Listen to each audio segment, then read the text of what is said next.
তো রাসূলুল্লাহ সাল্লাল্লাহু আলাইহি ওয়া আলিহি ওয়াসাল্লামের মাইন্ডসেট কেমন ছিল, তিনি বিভিন্ন সিচুয়েশনে কিভাবে এই সিচুয়েশনটাকে ডিল করতেন, ওনার অ্যাপ্রোচ কেমন ছিল, কোন পরিস্থিতিতে কিভাবে রিয়্যাক্ট করতেন, কিভাবে রেসপন্স করতেন, কিভাবে থিঙ্ক করতেন, কিভাবে ডিসিশন মেকিং করতেন, এই টোটাল বিষয়টাকে আজকে আমরা prophetic mindset through the lens of সিরাতে কভার করবার চেষ্টা করবো ইনশাআল্লাহ। একটু ভারী টপিক, তারপরে খুব সহজ করে উপস্থাপন প্রেজেন্টেশন করতে পারলে এটা বোঝা যাবে ইনশাআল্লাহ বিইذনিল্লাহ। তাহলে আমি প্রায়ই রাসূল সাল্লাল্লাহু আলাইহি ওয়াসাল্লামের মাইন্ডসেট বোঝানোর জন্য সিরাতে ঢুকে যাব, মানে রাসূল সাল্লাল্লাহু আলাইহি ওয়াসাল্লামের আসিরা আল আতেরা আল মুবারাকা, ওনার বায়োগ্রাফিতে প্রবেশ করব এবং সেখান থেকে রেফারেন্সগুলো শেয়ার করব আপনাদের সাথে, এবং সুন্নাহ থেকে রেফারেন্স শেয়ার করব, যাতে করে আমাদের কাছে ক্লিয়ার হয় যে ওনার মাইন্ডসেটটা কেমন, দৃষ্টিভঙ্গি কেমন। আমরা অনেকে বলি না যে দৃষ্টিভঙ্গি বদলান তো জীবন বদলে যাবে, এটা বলি না আমরা? তার মানে এটা খুব গুরুত্বপূর্ণ, মাইন্ডসেট খুব গুরুত্বপূর্ণ। আমরা প্রফিটিক মাইন্ডসেট নিয়ে কথা বলবো ইনশাআল্লাহ। আমি আমার রিসার্চে 12টা মাইন্ডসেট খুঁজে পেয়েছি based on my personal research. আরও কিছু মাইন্ডসেট থাকতে পারে, কিন্তু মেইনলি ঘুরে ফিরে এই 12টার মধ্যেই সীমাবদ্ধ রাসূল সাল্লাল্লাহু আলাইহি ওয়াসাল্লামের মাইন্ডসেট। সেই 12টা মাইন্ডসেট কি কি, আমি পয়েন্টগুলো উল্লেখ করে আমি মূল আলোচনাতে প্রবেশ করছি। প্রথম হচ্ছে গড সেন্ট্রিক মাইন্ডসেট, 2 নম্বরে ভিশন ওরিয়েন্টেড, 3 নম্বরে উইজডম ড্রিভেন, 4 নম্বরে রিফর্ম সেন্ট্রিক, 5 নম্বরে ওপেন মাইন্ডেড, 6 নম্বর এন্টারপ্রেনাল, 7 নম্বর কনসিডারেট, 8 নম্বর ট্রান্সপারেন্ট, 9 নম্বর এপ্রিসিয়েটিভ, 10 নম্বর হচ্ছে ফ্লেক্সিবল, 11 নম্বর অপটিমিস্টিক, 12 নম্বর হচ্ছে resilient. Based on my research, আমার ক্ষুদ্র গবেষণা আমি খুঁজে পেয়েছি যে রাসূল সাল্লাল্লাহু আলাইহি ওয়াসাল্লাম এই ধরনের মানসিকতার অধিকারী ছিলেন, এই অ্যাপ্রোচের অধিকারী ছিলেন। প্রথম যেই মাইন্ডসেটটা নিয়ে আমরা আলোচনা করব সেটা হচ্ছে গড সেন্ট্রিক মাইন্ডসেট বা আল্লাহ সেন্ট্রিক মাইন্ডসেট। অর্থাৎ রাসূল সাল্লাল্লাহু আলাইহি ওয়াসাল্লাম যে কোনো কাজে তিনি আল্লাহ তাআলাকে ফিল করতেন, সব কিছু ছিল আল্লাহ তাআলা কেন্দ্রিক। যাই তিনি করতেন না কেন, একজন মহান সত্তার সন্তুষ্টির জন্যই তিনি সেটা করতেন। তিনি কে? আওয়াজ করে বলুন, তিনি কে? আল্লাহ সুবহানাহু ওয়া তাআলা। তার সন্তুষ্টির জন্যই তিনি সব কিছু করতেন, এবং সবসময় তিনি এটা ফিল করতেন যে আমার আসল ভরসা স্থল হচ্ছে আল্লাহ তাআলা। আসল ভরসা স্থল কে? আল্লাহ তাআলা। এবং আল্লাহকেই তিনি ওনার নিজের অভিভাবক হিসেবে সবসময় চিন্তা করতেন, এবং তার দয়ার পরশেই যে আমরা বেঁচে আছি, তিনি যে আমাকে আগলে রেখেছেন, সার্বক্ষণিক এটাকে মনের মধ্যে ধারণ করা, সবসময় এই চিন্তাটা ভেতরে লালন করা, এটাকেই বলে গড সেন্ট্রিক মাইন্ডসেট বা আল্লাহ সেন্ট্রিক মাইন্ডসেট। এই মাইন্ডসেটের অধিকারী যদি আপনি হতে পারেন, আপনি একটা ডিভাইন পাওয়ার শিল্ডের ভেতরে থাকবেন, একটা ডিভাইন প্রোটেকশনে থাকবেন। চারিদিকে তুফান, ঝঞ্ঝা, ঝড়, অনেক কিছু, কোনো কিছু আপনাকে স্পর্শ করবে না, কারণ আপনার গড সেন্ট্রিক মাইন্ডসেট আছে। একটা মহা শক্তিধর সত্তার সাথে আপনার সংযোগায়ন আছে, কানেক্টিভিটি আছে। সো প্রথম মাইন্ডসেটটা হচ্ছে গড সেন্ট্রিক মাইন্ডসেট। রাসূল সাল্লাল্লাহু আলাইহি ওয়াসাল্লাম সবসময় সবকিছু আল্লাহ তাআলার সন্তুষ্টির জন্য করতেন, এবং তিনি ভাবতেন আমার কেউ না থাক, আল্লাহ আছে। যার কেউ নাই তার কে থাকে? আল্লাহ আছে। এটাই হচ্ছে গড সেন্ট্রিক মাইন্ডসেট। আসুন আমরা সিরাতের ভেতরে ঢুকে যাই, যেহেতু আমরা বলেছি থ্রু দ্য লেন্স অফ সিরা। সিরাতের পরতে পরতে, সুন্নাহর পরতে পরতে আমরা দেখব যে তিনি গড সেন্ট্রিক মাইন্ডসেটের অধিকারী ছিলেন কিনা। আল্লাহর হাবিব সাল্লাল্লাহু আলাইহি ওয়া আলিহি ওয়াসাল্লাম একবার একটা যুদ্ধ থেকে ফেরার পথে মরুভূমির মাঝখানে সেনাবাহিনীকে থামিয়ে বিশ্রামের ঘোষণা দিলেন যে তোমরা একটু বিশ্রাম নাও। তো উনি একটা গাছের নিচে বিশ্রামের জন্য গেলেন, এবং সেখানে গাছের ডালে ওনার তলোয়ারটা ঝুলিয়ে রাখলেন, ঝুলিয়ে বিশ্রাম নিতে লাগলেন, ঘুমিয়ে পড়লেন। হঠাৎ এক বেদুইন এসে রাসূল সাল্লাল্লাহু আলাইহি ওয়াসাল্লামের এই কোষবদ্ধ তলোয়ারটা কোষমুক্ত করে এরকম হাতে নিল। রাসূল সাল্লাল্লাহু আলাইহি ওয়াসাল্লাম ঘুম থেকে জেগে উঠলেন। এবার বেদুইন বলতে আরম্ভ করলো, মাইয়ামনাউকা মিন্নি, এই মুহাম্মদ তোমাকে এবার কে বাঁচাবে বলো, এই তো আমার হাতে তলোয়ার, কে বাঁচাবে? সাথে সাথেই আল্লাহর হাবিব সাল্লাল্লাহু আলাইহি ওয়া আলিহি ওয়াসাল্লাম উনি উত্তরে বললেন আল্লাহ। উত্তরে কি বললেন? কোনো চিন্তা ভাবনা নাই যে ওরে আঘাত করা যায় কিনা পাল্টা, বা কোনোভাবে ওর কনফিডেন্স ডাউন করা যায় কিনা, এদিক সেদিক কারো সাপোর্ট চাওয়া যায় কিনা, কোনো দিকে না তাকিয়ে কি বললেন? আল্লাহ। সবসময় তিনি আল্লাহ কেন্দ্রিক ছিলেন। এটাকে বলে গড সেন্ট্রিক মাইন্ডসেট। যে কোনো পরিস্থিতিতে তিনি আল্লাহ যে আমার সাথে আছেন এটা কল্পনা করতেন। এবং সুনানে আবু দাউদের একটি বর্ণনা এসেছে, রাসূল সাল্লাল্লাহু আলাইহি ওয়াসাল্লাম কানা নবী সাল্লাল্লাহু আলাইহি ওয়াসাল্লাম ইযা হাযাবাহু আমরুন সাল্লা, তাকে যখন কোনো জিনিস বিচলিত করতো তিনি জায়নামাজের মুসল্লায় দাঁড়িয়ে যেতেন, সালাতের জন্য দাঁড়িয়ে যেতেন। বিপদে পড়লেই আল্লাহর কাছে সেটা সঁপে দিতেন, শেয়ার করতেন। আমরা বর্তমানে কোনো বিপদে পড়লেই কি করি? আগে কোথায় শেয়ার করি? ফেসবুকে। আসলে করা উচিত কার সাথে? হ্যাঁ, আমার স্ত্রীর সাথে শেয়ার করার আগেও শেয়ার করবো কার সাথে? আমার বন্ধুর সাথে শেয়ার করার আগেও শেয়ার করবো কার সাথে? আল্লাহর সাথে।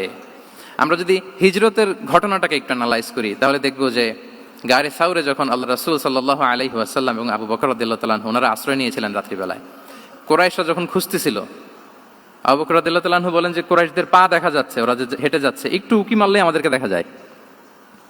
তিনি অত্যন্ত ভীত সন্ত্রস্ত, তটস্থ, নিজের জন্য নয়, রাসূল সাল্লাল্লাহু আলাইহি ওয়াসাল্লামের সেফটির জন্য। রাসূল সাল্লাল্লাহু আলাইহি ওয়াসাল্লাম আবু বকর রাদিয়াল্লাহু তাআলাকে বলেন যে আবু বকর চিন্তা করো না, লা তাহসান ইন্নাল্লাহা মা'ানা, আবু বকর চিন্তা করো না, আল্লাহ আমাদের সাথে আছেন। সুবহানাল্লাহ, আমাদের সাথে কে আছেন? আল্লাহ আমাদের সাথে আছেন। এটা হচ্ছে গড সেন্ট্রিক মাইন্ডসেটের উদাহরণ। আপনার মনকে বুঝাতে হবে যে আল্লাহ আমার সাথে আছে। মনকে তুমি বুঝিয়ে বলো আল্লাহ আছে আমার সাথে। এই বাক্যটা মুখস্থ করা যাবে? মনকে তুমি বুঝিয়ে বলো আল্লাহ আছেন আমার সাথে। আপনার পুরো জীবনের সব কাজের সাথে যদি এই বাক্যটাকে মিলিয়ে ফেলতে পারেন, দেখবেন যে কোনো কিছুই আপনার ক্ষতি করতে পারতেছে না। এটাকে বলে গড সেন্ট্রিক মাইন্ডসেট। আল্লাহ আমার সাথে আছেন, কেউ নাই কিন্তু আল্লাহ তাআলা আমার সাথে আছেন। এবং গড সেন্ট্রিক মাইন্ডসেটের সবচেয়ে বড় সুবিধা হচ্ছে আপনার মনে কখনো হতাশা কাজ করবে না, হতাশা বাঁধবে না, কারণ আপনার সাথে এক মহাশক্তিধরের কানেক্টিভিটি আছে। তিনি কে বলুন তো আওয়াজ করে? তিনি আল্লাহ। হতাশা আসবে না। এই যে আমাদের জাতীয় জীবনের এখন সবচাইতে বড় বড় সমস্যাগুলোর যদি আমরা লিস্ট করি, একটা বড় সমস্যা হচ্ছে ডিপ্রেশন, তাই না? আমরা ডিপ্রেশনে ভুগি না? আপনাদের ডিপ্রেশন হয় কখনো? আচ্ছা, ডিপ্রেশন কাকে বলে আগে বলে। ডিপ্রেশন হচ্ছে আপনার আর আপনার রবের মাঝে যে দূরত্ব, এটার নাম ডিপ্রেশন। আই রিপিট, আমার আর আমার রবের মাঝে যে গ্যাপ, আমাদের সম্পর্কের যে দূরত্ব, এটার নাম কি? ডিপ্রেশন। আপনি যত আল্লাহর সাথে সম্পর্ক জোরদার করতে পারবেন, ডিপ্রেশন আপনার থেকে দৌড়ে পালাবে। এজন্য আমাদের বিশ্বাসীদের জীবনে কোনো ডিপ্রেশন নাই। আছে? আমাদের ডিকশনারিতে কোনো ডিপ্রেশন আছে বলেন তো? আমাদের সাথে আল্লাহর সম্পর্ক কেমন বলেন? মজবুত? আলহামদুলিল্লাহ পড়ুন সবাই। তাহলে ডিপ্রেশন হচ্ছে আপনার আর আপনার রবের মাঝে যে দূরত্ব, এই দূরত্ব দূর করে দেন, ডিপ্রেশন আপনিই পালাবে। আমরা আরো কিছু সিরা থেকে ইনসিডেন্ট নিয়ে দেখি যে গড সেন্ট্রিক মাইন্ডসেটটা কেমন।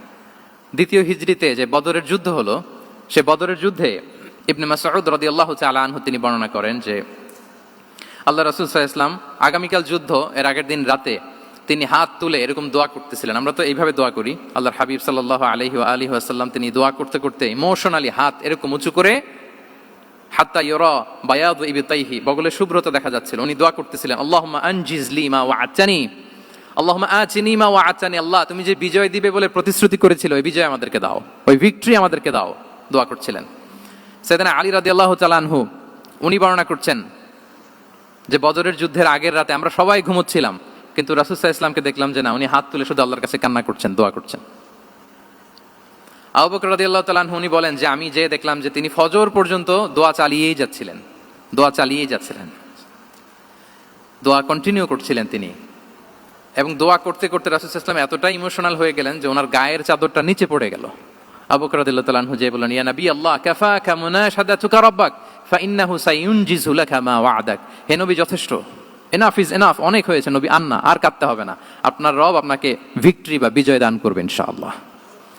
তাহলে দেখেন, যুদ্ধের আগের রাতে সেনাপ্রধান কি করে? এই কৌশল ওই কৌশল, কোন দিক দিয়ে অ্যাটাক করা যাবে, ওয়ার স্ট্র্যাটেজি ঠিক করে, তার সাথে যারা আছে তাদের সাথে পরামর্শ করে। কিন্তু রাসূল সাল্লাল্লাহু আলাইহি ওয়াসাল্লাম সব কিছু সেট করে দিয়ে কার সাথে কানেক্টিভিটি গড়েছেন বলুন তো? আল্লাহর সাথে। This is called God centric mindset, Allah centric mindset. আমার হৃদয়টা সবসময় কার সাথে জুড়ে থাকবে? আল্লাহর সাথে, কারণ উনি ছাড়া আমার কোনো ঠিকানাই নেই। তাহলে এই মেন্টালিটি যদি আমরা ধারণ করতে পারি, এটাকে বলে গড সেন্ট্রিক মাইন্ডসেট। তাহলে রাসূলুল্লাহ সাল্লাল্লাহু আলাইহি ওয়া আলিহি ওয়াসাল্লামের যে 12টা মাইন্ডসেটের কথা আমরা বলেছি, তার প্রথমটা হচ্ছে গড সেন্ট্রিক। আল্লাহ তাআলা আমাদেরকে গড সেন্ট্রিক মাইন্ডসেট দান করুক। আমরা যে কোনো পরিস্থিতিতে যেভাবেই থাকি না কেন, আমরা বিপদে আপদে সবসময় ভরসা রাখবো কার উপর? এটাই হচ্ছে গড সেন্ট্রিক বা আল্লাহ সেন্ট্রিক মাইন্ডসেট। আচ্ছা, 2 নাম্বার মাইন্ডসেট হচ্ছে vision oriented mindset. Vision oriented mindset মানে হচ্ছে যার মধ্যে দূরদর্শিতা আছে, ফার সাইটেডনেস আছে, who can anticipate the future, যে ভবিষ্যৎ আগাম অনুমান করে ফেলতে পারে, সামনের পরিস্থিতিকে আগাম অনুমান করতে পারার যে যোগ্যতা বা দীর্ঘমেয়াদী চিন্তা করতে পারার যে ক্যাপাসিটি, এটাকে বলে ভিশন ওরিয়েন্টেড মাইন্ডসেট। এটা আল্লাহ রাসূল সাল্লাল্লাহু আলাইহি ওয়া আলিহি ওয়াসাল্লামকে আল্লাহ তাআলা দান করেছেন। উনি ভবিষ্যৎকে আগাম বুঝতে পারতেন, আগাম অনুমান করতে পারতেন, এবং সে অনুযায়ী তিনি স্ট্র্যাটেজি, প্ল্যান, পরিকল্পনা এটা তিনি সাজাতে পারতেন। এটাকে বলে ভিশন ওরিয়েন্টেড মাইন্ডসেট। এবার আসুন আমরা সিরাতের কিছু ইনসিডেন্টকে সামনে নিয়ে আসি যে তিনি কিরকম ভিশন ওরিয়েন্টেড মাইন্ডসেটের অধিকারী ছিলেন। আমরা সবাই হুদাইবিয়ার ঘটনা জানি না? কত হিজরিতে ঘটেছিল বলুন তো সবাই? 6ষ্ঠ হিজরিতে। লাকাদ সাদাকাল্লাহু রাসূলাহুর রুইয়া বিল হক লা তাদখুলুন্নাল মাসজিদাল হারামা ইনশাআল্লাহু আমিনিন। রাসূল সাল্লাল্লাহু আলাইহি ওয়াসাল্লাম 6ষ্ঠ হিজরিতে মদিনায় স্বপ্নে দেখলেন যে তিনি উমরা করতে যাচ্ছেন। তো নবীদের স্বপ্ন এটা কেবল স্বপ্ন নয়, এটা আল্লাহর পক্ষ থেকে ওয়াহি, রেভেলেশন। তো সেই হিসেবে তিনি 1400 সাহাবা নিয়ে উমরা করতে চলে গেলেন মক্কায়, কিন্তু মক্কাবাসী ঢুকতে দিল না, থামিয়ে দেয়া হলো। তো তখন একটা চুক্তি হয়েছিল, ওই চুক্তিতে বলা হলো, রাসূল সাল্লাল্লাহু আলাইহি ওয়াসাল্লাম লিখতে বললেন যে লিখো মিন মুহাম্মদ রাসূলিল্লাহ, আল্লাহর রাসূল মুহাম্মদের পক্ষ থেকে কুরাইশদের সাথে এই চুক্তি। কুরাইশরা আপত্তি করলো যে না, শুধু মুহাম্মদ লেখা যাবে, রাসূলুল্লাহ লেখা যাবে না, কারণ তুমি যে রাসূলুল্লাহ, আল্লাহর রাসূল, এটা যদি আমরা মেনে নেই তাহলে তোমার সাথে আর আমাদের দ্বন্দ্ব কিসের, আমরা তো ভাই ভাই হয়ে গেলাম, রাসূলুল্লাহ কাটো।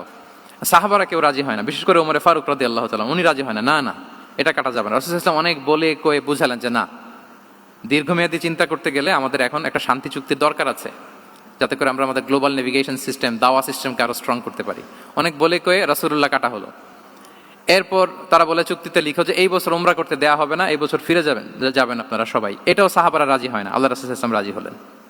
আবার আরেকটা ক্লোজে লেখা হলো যে আগামী বছর আসলেও 3 দিনের বেশি থাকা যাবে না, সেটাও রাজি হয়ে গেল রাসূল সাল্লাল্লাহু আলাইহি ওয়াসাল্লাম, সাহাবারা রাজি হচ্ছেন না।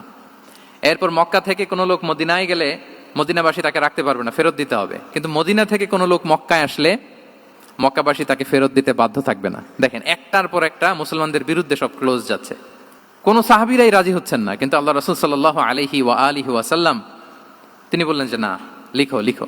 উমর ফারুক রাদিয়াল্লাহু তাআলা আনহু এতটাই রাগান্বিত হলেন, তিনি প্রশ্ন করলেন, ইয়া রাসূলুল্লাহ আলাইসা আনতা নাবিয়্যুন হক, আপনি এই যে কম্প্রোমাইজের পর কম্প্রোমাইজ করে যাচ্ছেন, আপনি কি সত্য নবী নন, সত্য রাসূল নন? আলাসনা আলা দীনিন হক, আমরা কি সত্যের উপর প্রতিষ্ঠিত নই? আলাইসাল কুরআনু কিতাবুন হক, তো সব যদি সত্য হয় আপনি কেন এগুলো মানছেন? রাসূল সাল্লাল্লাহু আলাইহি ওয়াসাল্লাম বললেন যে ওমর, তুমি বাদ সেদো না, মেনে নাও। মেনে নিলেন, এবং এই মেনে নেওয়াটাকে আল্লাহ ভিক্টরি বলে ঘোষণা দিলেন, বিজয় বলে। আল্লাহু আকবার। ইন্না ফাতাহনা লাকা ফাতহাম মুবিনা। এবং হুদাইবিয়ার এই সন্ধি থেকেই বেসিক্যালি মক্কা বিজয় ওইদিকে ত্বরান্বিত হয়েছে গতি প্রবাহটা, কারণ রাসূল সাল্লাল্লাহু আলাইহি ওয়াসাল্লাম অনেক দূর দেখেছেন, সাহাবারাই সামনের কিছু বিষয়ে তারা খেয়াল করছেন, কিন্তু রাসূলুল্লাহ সাল্লাল্লাহু আলাইহি ওয়া আলিহি ওয়াসাল্লাম তিনি অনেক দূর দেখতে পাচ্ছেন। আচ্ছা বলেন, 3 তলার উপর থেকে একজন একটা ভিউ দেখতে পায়, আর 30 তলা উপর থেকে আরেকজন একটা কন্ডোমিনিয়ামের উপর থেকে একটা পানোরামিক ভিউ দেখতে পায়, দুইজনের ভিউ দেখা কি একরকম হয়? বলেন, একরকম হবে? কখনোই হবে না।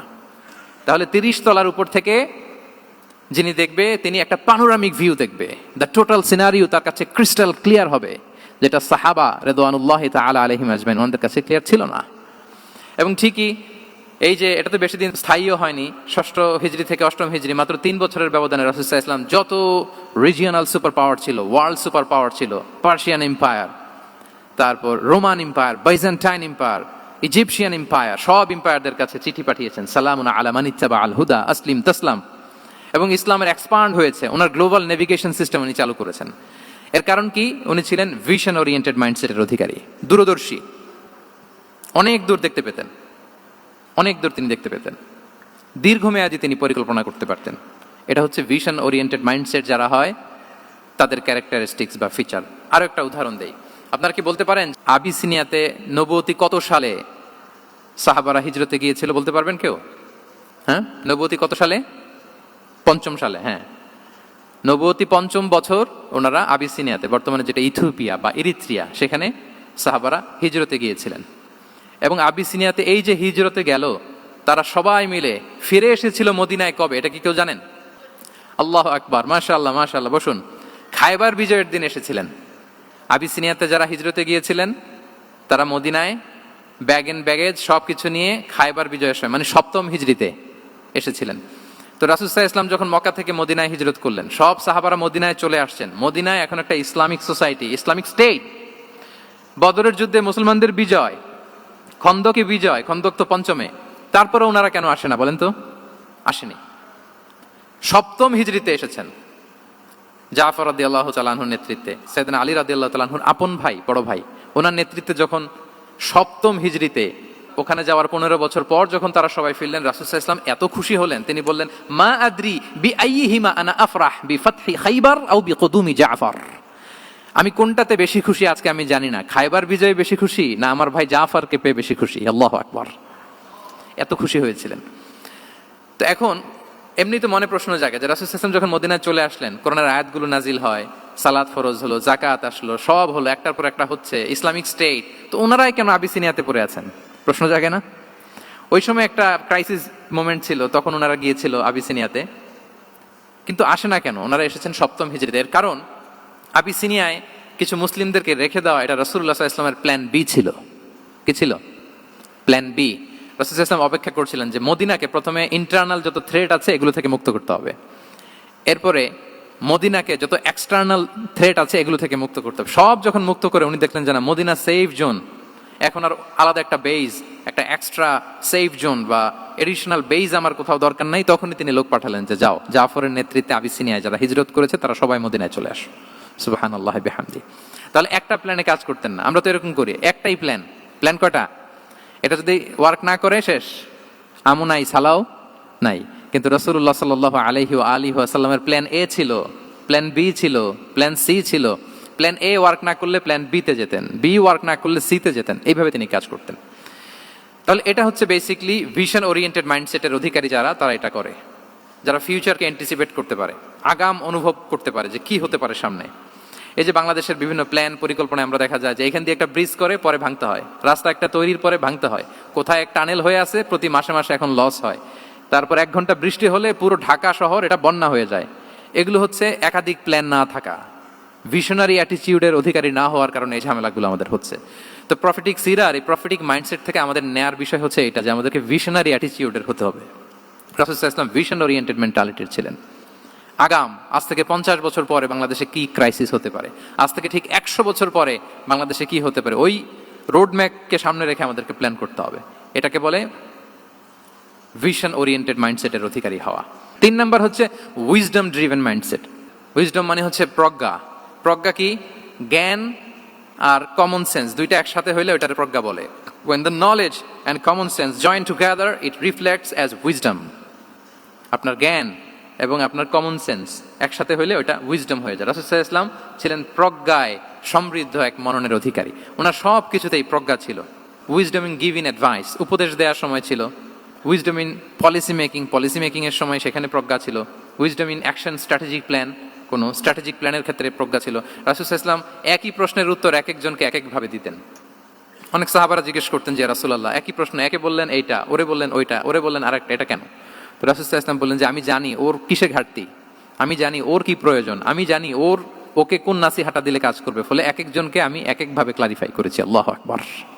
This is called wisdom. আচ্ছা, উইজডম, রাসূল সাল্লাল্লাহু আলাইহি ওয়াসাল্লাম যে উইজডম ড্রিভেন মাইন্ডসেটের অধিকারী ছিলেন, এটার কয়েকটা এক্সাম্পল আমরা সিরাত থেকে দেখি। মক্কা বিজয় হয়েছে কত হিজরিতে? অষ্টম হিজরিতে যখন মক্কা বিজয় হলো, তখন রাসূল সাল্লাল্লাহু আলাইহি ওয়াসাল্লাম আম্মাজান আয়েশার সাথে গল্প করছিলেন আর বলছিলেন, আয়েশা, লাউলা হাদাসাতু আহদি কওমিকা বিল কুফরি লানাকাতুল কাবাতা ওয়া লাজআলতুহা আলা আসাসি ইব্রাহিম। আয়েশা, তোমার এই মক্কাবাসী, তোমার এলাকার লোকজন যদি একটা কেওস সৃষ্টি না করতো, তাহলে কাবার যে আসল শেপ, আমি ওই আসল শেপে এটাকে ফেরত নিতাম, কিন্তু নিতে গেলে এখন একটা ঝামেলা বাঁধবে, এজন্য নিব না। ব্যাপারটা হচ্ছে আমরা এখন যে কাবাটাকে দেখি এটা হচ্ছে স্কয়ার আকৃতির। স্কয়ার মানে কি? বর্গাকৃতি, তাই তো? বর্তমান কাবা কোন আকৃতির বলেন তো?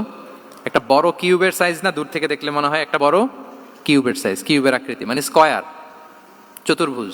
কিন্তু সাইয়েদনা ইব্রাহিম আলাইহিস সালাম যে কাবা নির্মাণ করেছিলেন এটা কিন্তু এরকম কিউব ছিল না, ওইটা ছিল রেক্ট্যাঙ্গেল। রেক্ট্যাঙ্গেল ছিল, মানে আয়তাকৃতির ছিল, এরকম লম্বা।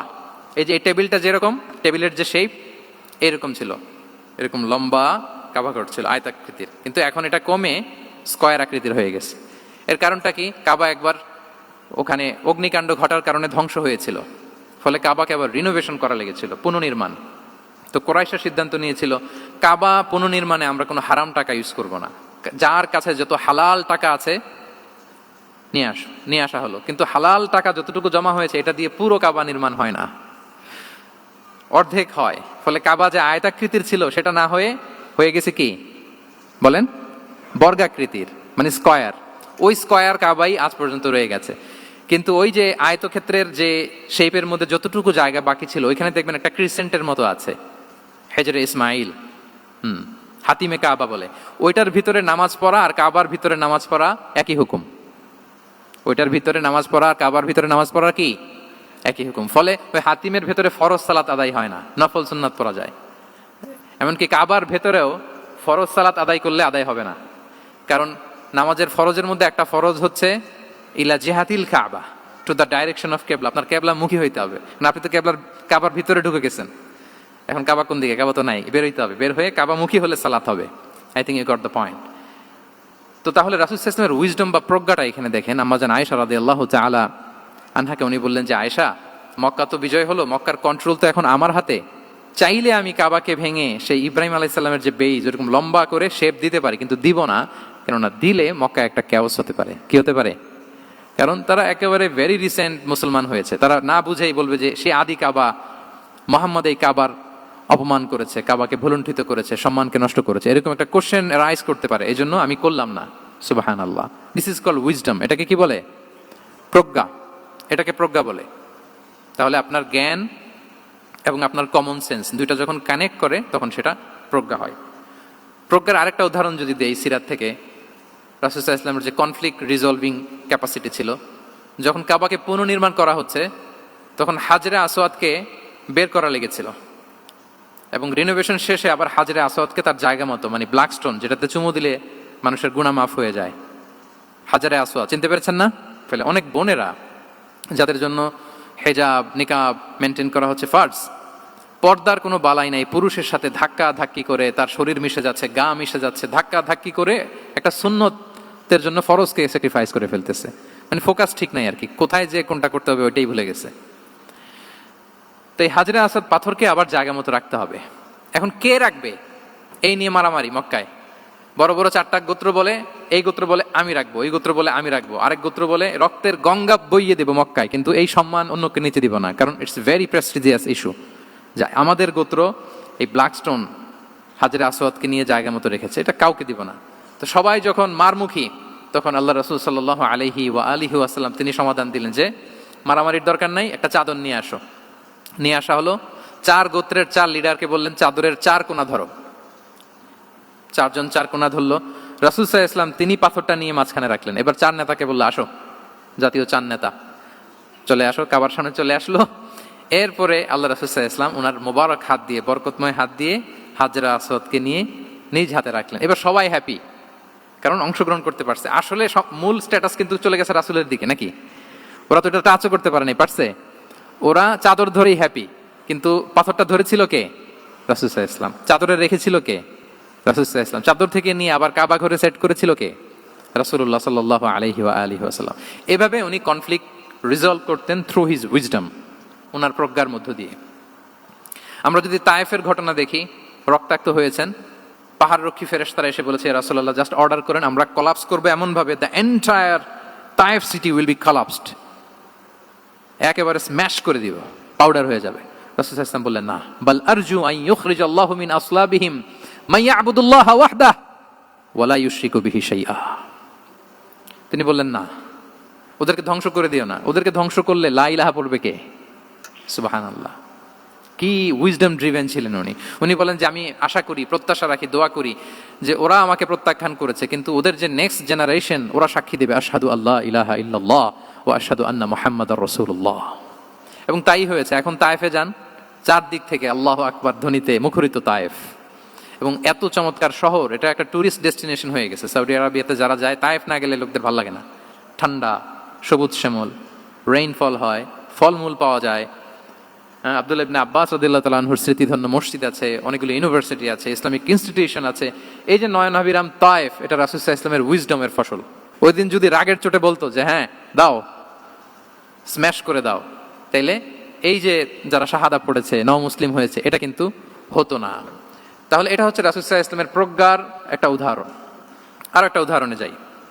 রাসূল সাল্লাল্লাহু আলাইহি ওয়াসাল্লাম যখন আকাবার দ্বিতীয় শপথ করে ফেললেন ইয়াসরিববাসীর সাথে, তখনও মদিনা হয়নি। তো তখন মদিনাবাসী বলল যে রাসূলুল্লাহ, আপনি তো এখনো হিজরত করবেন না, তো আমাদেরকে কোরআন শিখাবে কে, সালাত শিখাবে কে? আপনি একজন দায়ী পাঠান, আমাদের সাথে একজন টিচার দেন। রাসূল সাল্লাল্লাহু আলাইহি ওয়াসাল্লাম তখনও মদিনাতে হিজরতে যাননি, আমাদের সাথে একজন দায়ী পাঠাবেন। তো রাসূল সাল্লাল্লাহু আলাইহি ওয়াসাল্লাম একজনকে দায়ী হিসেবে পাঠিয়েছিলেন। বলেন ওই দায়ীর নাম কি? কি নাম? মুসআব ইবনে উমাইর রাদিয়াল্লাহু তাআলা আনহু, যিনি উহুদের যুদ্ধে শহীদ হয়েছিলেন, উনাকে পাঠিয়েছিলেন। দেখেন, উনি আবু বকর রাদিয়াল্লাহু তাআলা আনহুকে পাঠান নাই, পাঠিয়েছেন ওমরে ফারুককে, ওসমান রাদিয়াল্লাহু তাআলা আনহু, আলী রাদিয়াল্লাহু তাআলা আনহু, কাউকে পাঠাইছেন? কারে পাঠালেন? মুসআবকে। এর কারণ হচ্ছে উনি দেখতে খুব স্মার্ট ছিলেন, খুব ড্যাশিং ফেসের অধিকারী ছিলেন, মক্কার এলিট ফ্যামিলির একজন যুবক ছিলেন, এবং উনি সবচাইতে দামি দামি পারফিউম কালেক্ট করে ওইটা দিতেন। উনি মক্কার কোনো রাস্তা দিয়ে হেঁটে গেলে লোকজন বুঝতো এই রাস্তা দিয়ে কিছুক্ষণ আগে হেঁটে গিয়েছে মুসআব ইবনে উমাইর। সুবহানাল্লাহ। আমরা বাংলায় বলি না যে আগে দর্শনদারি পরে গুণবিচারী, এই কথাটার সাথে পরিচিত আপনারা? আগে দর্শনদারি পরে গুণ বিচারী। আল্লাহ তাআলা এক একজনকে আমাদেরকে এক এক অবয়বে সৃষ্টি করেছেন। হুয়াল্লাযী ইউসাউবিরুকুম ফিল আরহামি কাইফা ইয়াশা। আল্লাহর একটা নাম হচ্ছে তিনি আল মুসাউবির, দ্য ডিজাইনার। মায়ের গর্ভে থাকতেই আমাদের কার চেহারা, কার কণ্ঠস্বর, কার স্কিন কালার, কে কিরকম হব সব ফিক্স তিনি ঠিক করে দিয়েছেন। এটা আল্লাহর দেয়া। কিন্তু রাসূল সাল্লাল্লাহু আলাইহি ওয়াসাল্লামের উইজডমের ব্যাপার হচ্ছে তিনি আবু বকর রাদিয়াল্লাহু তাআলা আনহু, ওমর রাদিয়াল্লাহু তাআলা আনহু, ওসমান আলী কাউকে চুজ না করে কাকে পাঠালেন? মুসআব ইবনে উমাইরকে। যে তাকে দেখলেই সবাই আগে পাগল হয়ে যায়, মানে ইমপ্রেস হয়ে যায়। হ্যাঁ, ফার্স্ট ইমপ্রেশনটা তার খুব ভালো, খুব ভালো। উনি মুসআব ইবনে উমাইরকে পাঠালেন এবং যেই প্ল্যান সেই কাজ। উনি যে পুরো মদিনা কাঁপায় ফেলছেন মাশাআল্লাহ। মদিনার ঘরে ঘরে উনি ইসলামের বার্তা পৌঁছে দিয়েছেন এবং স্বয়ং রাসূলুল্লাহ সাল্লাল্লাহু আলাইহি ওয়াসাল্লামের আগে তিনি মদিনাতে জুমার নামাজ পড়েছিলেন। কারণ জুমার বিধান আসছে, কিন্তু মক্কা এমন একটা ল্যান্ড যেখানে এখনো জুমা পড়া আবশ্যক হয় নাই, চারদিকে কুফর বেষ্টিত। তো রাসূল সাল্লাল্লাহু আলাইহি ওয়াসাল্লাম লোক পাঠিয়েছেন যে জুমার বিধান এসছে, মুসাব তুমি কিন্তু মদিনায় যারা আছে তাদেরকে নিয়ে জুমা পড়ে ফেলো। তো মুসাব রাদিয়াল্লাহু তাআলা আনহু স্বয়ং রাসূলুল্লাহ সাল্লাল্লাহু আলাইহি ওয়াসাল্লামের আগে রাসূল সাল্লাল্লাহু আলাইহি ওয়াসাল্লামের পারমিশন নিয়ে মদিনাতে জুমা কায়েম করে ফেলছে। সুবহানাল্লাহি ওয়া বিহামদিহি। দেখেন, উইজডম ড্রিভেন পার্সোনালিটির অধিকারী ছিলেন, প্রজ্ঞার অধিকারী ছিলেন, অন্য কাউকে পাঠাননি। কাকে পাঠিয়েছেন? মুসআব ইবনে উমাইর। তাহলে উনি যেই কাজটাই করতেন, যেটা বলতেন, যেটাতে এঙ্গেজ হতেন, এর নেপথ্যে প্রজ্ঞা ছিল। কি ছিল ভাই? উইজডম ছিল। আল্লাহ যেন সেই উইজডম আমাদেরকে দান করেন, আল্লাহ যেন সেই প্রজ্ঞা দিয়ে আমাদেরকে সমৃদ্ধ করেন। আমরা সবাই পড়ি আমিন। 4 নাম্বার হচ্ছে রিফর্ম সেন্ট্রিক মাইন্ডসেট। মানে রাসূল সাল্লাল্লাহু আলাইহি ওয়াসাল্লাম সংস্কারবাদী ছিলেন আর কি। ভুল ভাল দেখলে রিফর্ম করতেন, ইসলাহ করতেন, সংস্কার। এখন তো এই যে অনেকগুলো সংস্কার কমিটি হলো দেখলাম বাংলাদেশে, খুব সুন্দর বিভিন্ন বিষয়ে সংস্কার হচ্ছে। এবং স্বাধীনতার পরে আমাদের বয়স তো আর বেশি না, মানে সব দলের লোকেরা মিলে একসাথে এরকম বসা, এরপর রাষ্ট্রীয় ইস্যু নিয়ে ডিসকাস করা, এরপর মাঝে মাঝে আবার ওয়াক আউট করা, আবার একটু মিষ্টি ঝগড়া করা, আবার একটু ফান করা, এই সব কিছুর মধ্য দিয়ে জাতির জন্য ভাবা, নতুন নতুন চিন্তা প্রণয়ন। That's very good, I do appreciate. এটা দরকার। এমন বাংলাদেশই তো আমরা চেয়েছিলাম, ঠিক কিনা বলেন? এই যে রিফর্ম হচ্ছে এটা অ্যাপ্রিসিয়েবল। রাসূল সাল্লাল্লাহু আলাইহি ওয়াসাল্লামের কিন্তু এই রিফর্ম সেন্ট্রিক মাইন্ডসেট ছিল। অন্যায় দেখলে, ভুলভাল দেখলে, অসঙ্গতি দেখলে, ইনকনসিস্টেন্সি দেখলে শুধরে দিতেন। শুদ্ধাচার অভিযান চালিয়েছেন মক্কাতেও মদিনাতেও, রিফর্ম করতেন। সব খারাপকে তিনি ভালো দিয়ে পরিবর্তন করে দিতেন। আসুন সিরাতের আয়নায়, থ্রু দ্য লেন্স অফ সিরা, আমরা দেখি কিভাবে পরিবর্তন করতেন। রাসূল সাল্লাল্লাহু আলাইহি ওয়াসাল্লামের একটা আদাত বা হ্যাবিট ছিল, তিনি কোনো ব্যক্তি বা কোনো স্থানের কোনো বাজে নাম বা খারাপ নাম দেখলে ওটা ভালো নামে চেঞ্জ করে দিতেন। মক্কা থেকে মদিনায় হিজরতের আগে মদিনার নাম ছিল ইয়াসরিব। কি ছিল? ইয়াসরিব মানে হচ্ছে প্রতিশোধ বা নিন্দা বা ক্ষোভ বা ভর্ৎসনা, সবগুলোই খুব বাজে মিনিং ডিনোট করে। রাসূল সাল্লাল্লাহু আলাইহি ওয়াসাল্লাম বললেন, আমি যেই শহরে হিজরত করব এই শহরের নাম ক্ষোভ, এই শহরের নাম হিংসা, এটা হইতে পারে? বলেন। রাহমাতাল লিল আলামিন, হ্যাঁ, mercy and peace for the entire universe করে যাকে আল্লাহ পাঠিয়েছেন, উনি যেই শহরে থাকবেন ওই শহরের নাম প্রতিশোধের শহর, এটা হবে? উনি শহরের নাম চেঞ্জ করে দিলেন। উনি শহরের নাম দিলেন মদিনাতুন নবী। কি দিলেন? মদিনাতুন নবী, অথবা তওবা তয়্যিবা, চেঞ্জ করে দিলেন, পরিবর্তন করে দিলেন। এক এলাকায় যে বিষ্ণু ইসলাম দেখলেন যে গাছপালা হয় না, উনি বললেন মাসমুহাদিহিল আরদ, এই জায়গার নাম কি? সবাই বলে ইসমুহা গাদেরা। গাদেরা মানে হচ্ছে মাকান লা নাবাতা ফিহি ওয়ালা শাজার, এমন জায়গা যেখানে ঘাস লতাপাতা কিছুই জন্মায় না। রাসূল সাল্লাল্লাহু আলাইহি ওয়াসাল্লাম বললেন, এই জন্যই তো ঘাস জন্মায় না, নাম তো রাখছো খুব বাজে একটা নাম। রাসূল সাল্লাল্লাহু আলাইহি ওয়াসাল্লাম বললেন, আজ থেকে এলাকার নাম গাদেরা নয়, এই এলাকার নাম আজকে থেকে খাদেরা। কি নাম? খাদেরা মানে কি বলেন? সবুজ, গ্রিন, এভারগ্রিন, সবুজ শ্যামল। এবং রাসূল সাল্লাল্লাহু আলাইহি ওয়াসাল্লাম যখন গ্রিন ল্যান্ড নাম দিয়ে দিলেন, এরপর থেকে সবুজ শ্যামল করে আল্লাহ জায়গাটাকে বরকতময় করে দিলেন। Changing names. এক সুন্দরী নারীকে বললেন মাসমুকি, কি নাম? বলে আসিয়া। আসিয়া মানে অবাধ্য। রাসূল সাল্লাল্লাহু আলাইহি ওয়াসাল্লাম বললেন, তুমি এত সুন্দরী, you are a beautiful lady, আর কি বাজে একটা নাম রেখেছো আসিয়া। তুমি আসিয়া কেন হবে? আজকে থেকে তোমার নাম জামিলা, মানে তুমি সুন্দরী, রূপবতী। সুবহানাল্লাহ, সুন্দর একটা নাম দিয়ে দিলেন। এক সাহাবীর নাম ছিল হাজান। হাজান মানে রাফ এন্ড টাফ, রুক্ষ। রাসূল সাল্লাল্লাহু আলাইহি ওয়াসাল্লাম বললেন, না, হাজান না, তোমার নাম আজকে থেকে সাহাল। কি নাম? সাহাল। সাহাল মানে সহজ। উনি বলেন, যেদিন থেকে সাহাল রাখছি এর আগ পর্যন্ত নাকি ওনার অসুস্থতা, রোগ বালাই একটার পর একটা লেগেই থাকতো। যেদিন থেকে সাহাল, ওই দিন থেকে উনি বলেন যে আল্লাহ তাআলা নবীর এই নাম চেঞ্জ করে দেওয়ার বারাকায় আমার পুরো জীবনের সব কাজকে আল্লাহ তাআলা সহজ করে দিয়েছেন। তাহলে রিফর্ম সেন্ট্রিক মাইন্ডসেট, আমরাও খারাপ কিছু দেখলে ভালো দিয়ে পরিবর্তন করব, কি বলেন? আচ্ছা, এটা তো নাম চেঞ্জ করে দেয়া। এবার সোশ্যাল রিফর্ম তিনি কি কি করেছেন আমরা একটু দেখি। তিনি যখন যুবক, মক্কায় এক ইয়ামানি লোক ব্যবসা করতে এসে তার প্রোডাক্ট বিক্রি করার পরে, আস ইবনে ওয়াইল নামে এক লোকের কাছে বিক্রি করার পরে যখন দাম চাইতে গেল, আস বলে, আরে বেটা আমরা মক্কার সন্তান, আমরা দাম দিব না। তো সে ভাবলো হয়তো আমার সাথে ঠাট্টা করেছে, হজের মৌসুম যাক, বেচাকেনা শেষ করে যাওয়ার পথে দামটা নিয়ে যাব। সে ফেরার দিন আবার গেল যে আমার তো জিনিসের দামটা আপনি দিলেন না। সে বলে, আমরা এই ভূখণ্ডের মালিক, আমরা দাম দেই না, এটা তো বড় জুলুম। সে কান্নাকাটি শুরু করলো। তারই কান্নাকাটি দেখে আল্লাহ রাসূল সাল্লাল্লাহু আলাইহি ওয়াসাল্লাম, ওনার চাচা জুবাইর ইবনে আব্দুল মুত্তালিব সহ ইয়াং স্টার যারা আছে, দ্য ইয়ুথ অব মক্কা, তাদের সবাইকে নিয়ে একটা সোসাইটি করলেন। এই যে আমরা হালাফুল ফুদুলের নাম শুনি না, যেটা বাংলায় আমরা কি বলি, হিলফুল ফুজুল, এই নামে তো অনেক সংগঠন আছে বাংলাদেশে, কি বলেন? যুবকরা কোনো সংগঠন করলে কমনলি এই নামটা পছন্দ করে, হিলফুল ফুজুল। আসলে এটার মূল নাম ছিল হালাফুল মুত্তাইয়িবিন। তিব মানে হচ্ছে রং। রাসূল সাল্লাল্লাহু আলাইহি ওয়াসাল্লাম সবাই মিলে, তখন জাহিলি যুগে একটা কালচার ছিল, বালতি ভর্তি রঙের ভেতরে হাত ঢুকিয়ে দিত, দিয়ে এই রং সমেত হাতটা তারা পাথরের মধ্যে লাগাতো, সবার হাত ওইখানে দিত, মানে আমরা হাতে হাত রেখে কমিটেড, আমরা ঐক্যবদ্ধ হলাম। সেখান থেকে হয়েছে হালাফুল মুত্তাইয়িবিন থেকে হালাফুল ফুদুল। ওনারা বলল যে না, আমরা সবাই থাকবো মা আল মাজলুমি দিদ্দা যালিম, আমরা মজলুমের পক্ষে থাকবো, জালিমের বিপক্ষে থাকবো। এবং যেই প্রতিজ্ঞা ওই কাজ, সবাই মিলে আস ইবনে ওয়াইলকে ধরলো, তার কাছ থেকে টাকা আদায় করে ওই ইয়ামানি ব্যবসায়ীর কাছে পৌঁছে দিয়ে তিনি মাজলুমকে সহায়তা করেছেন। সুবহানাল্লাহ। এবং এই টেন্ডেন্সি, এই জুলুম, চাঁদাবাজি যেগুলো ছিল মক্কার জমিনে, রাসূল সাল্লাল্লাহু আলাইহি ওয়াসাল্লাম এই সোশ্যাল রিফর্মের মাধ্যমে এটাকে সংস্কার করেছেন। তাহলে এই যে রিফর্ম সেন্ট্রিক আমাদের হইতে হবে। আমাদের সমাজেও এখন চাঁদাবাজি আছে না নাই বলেন? খুন খারাপি আছে না নাই? সামাজিক অনাচার। তাহলে ঐক্যবদ্ধ হইতে হবে আমাদেরকে রিফর্মের জন্য। যুবক যারা আমরা আছি, যাদেরকে আল্লাহ আমাদের বলার সুযোগ দিয়েছে, লেখার সুযোগ দিয়েছে, ফিল্ডে কাজের সুযোগ দিয়েছে, আমরা সবসময় মাজলুমের পক্ষে থাকবো, আমরা সবসময় জালেমের বিপক্ষে থাকবো। আমাদের নীরবতা আর আমাদের নিশ্চুপ থাকাই জালিমদেরকে আরো বড় বড় জালিম বানিয়েছে। এজন্য নাহনু মাআল মাজলুম দিদ্দা যালিম, এটা হচ্ছে আমাদের স্লোগান। আমরা কাদের সাথে?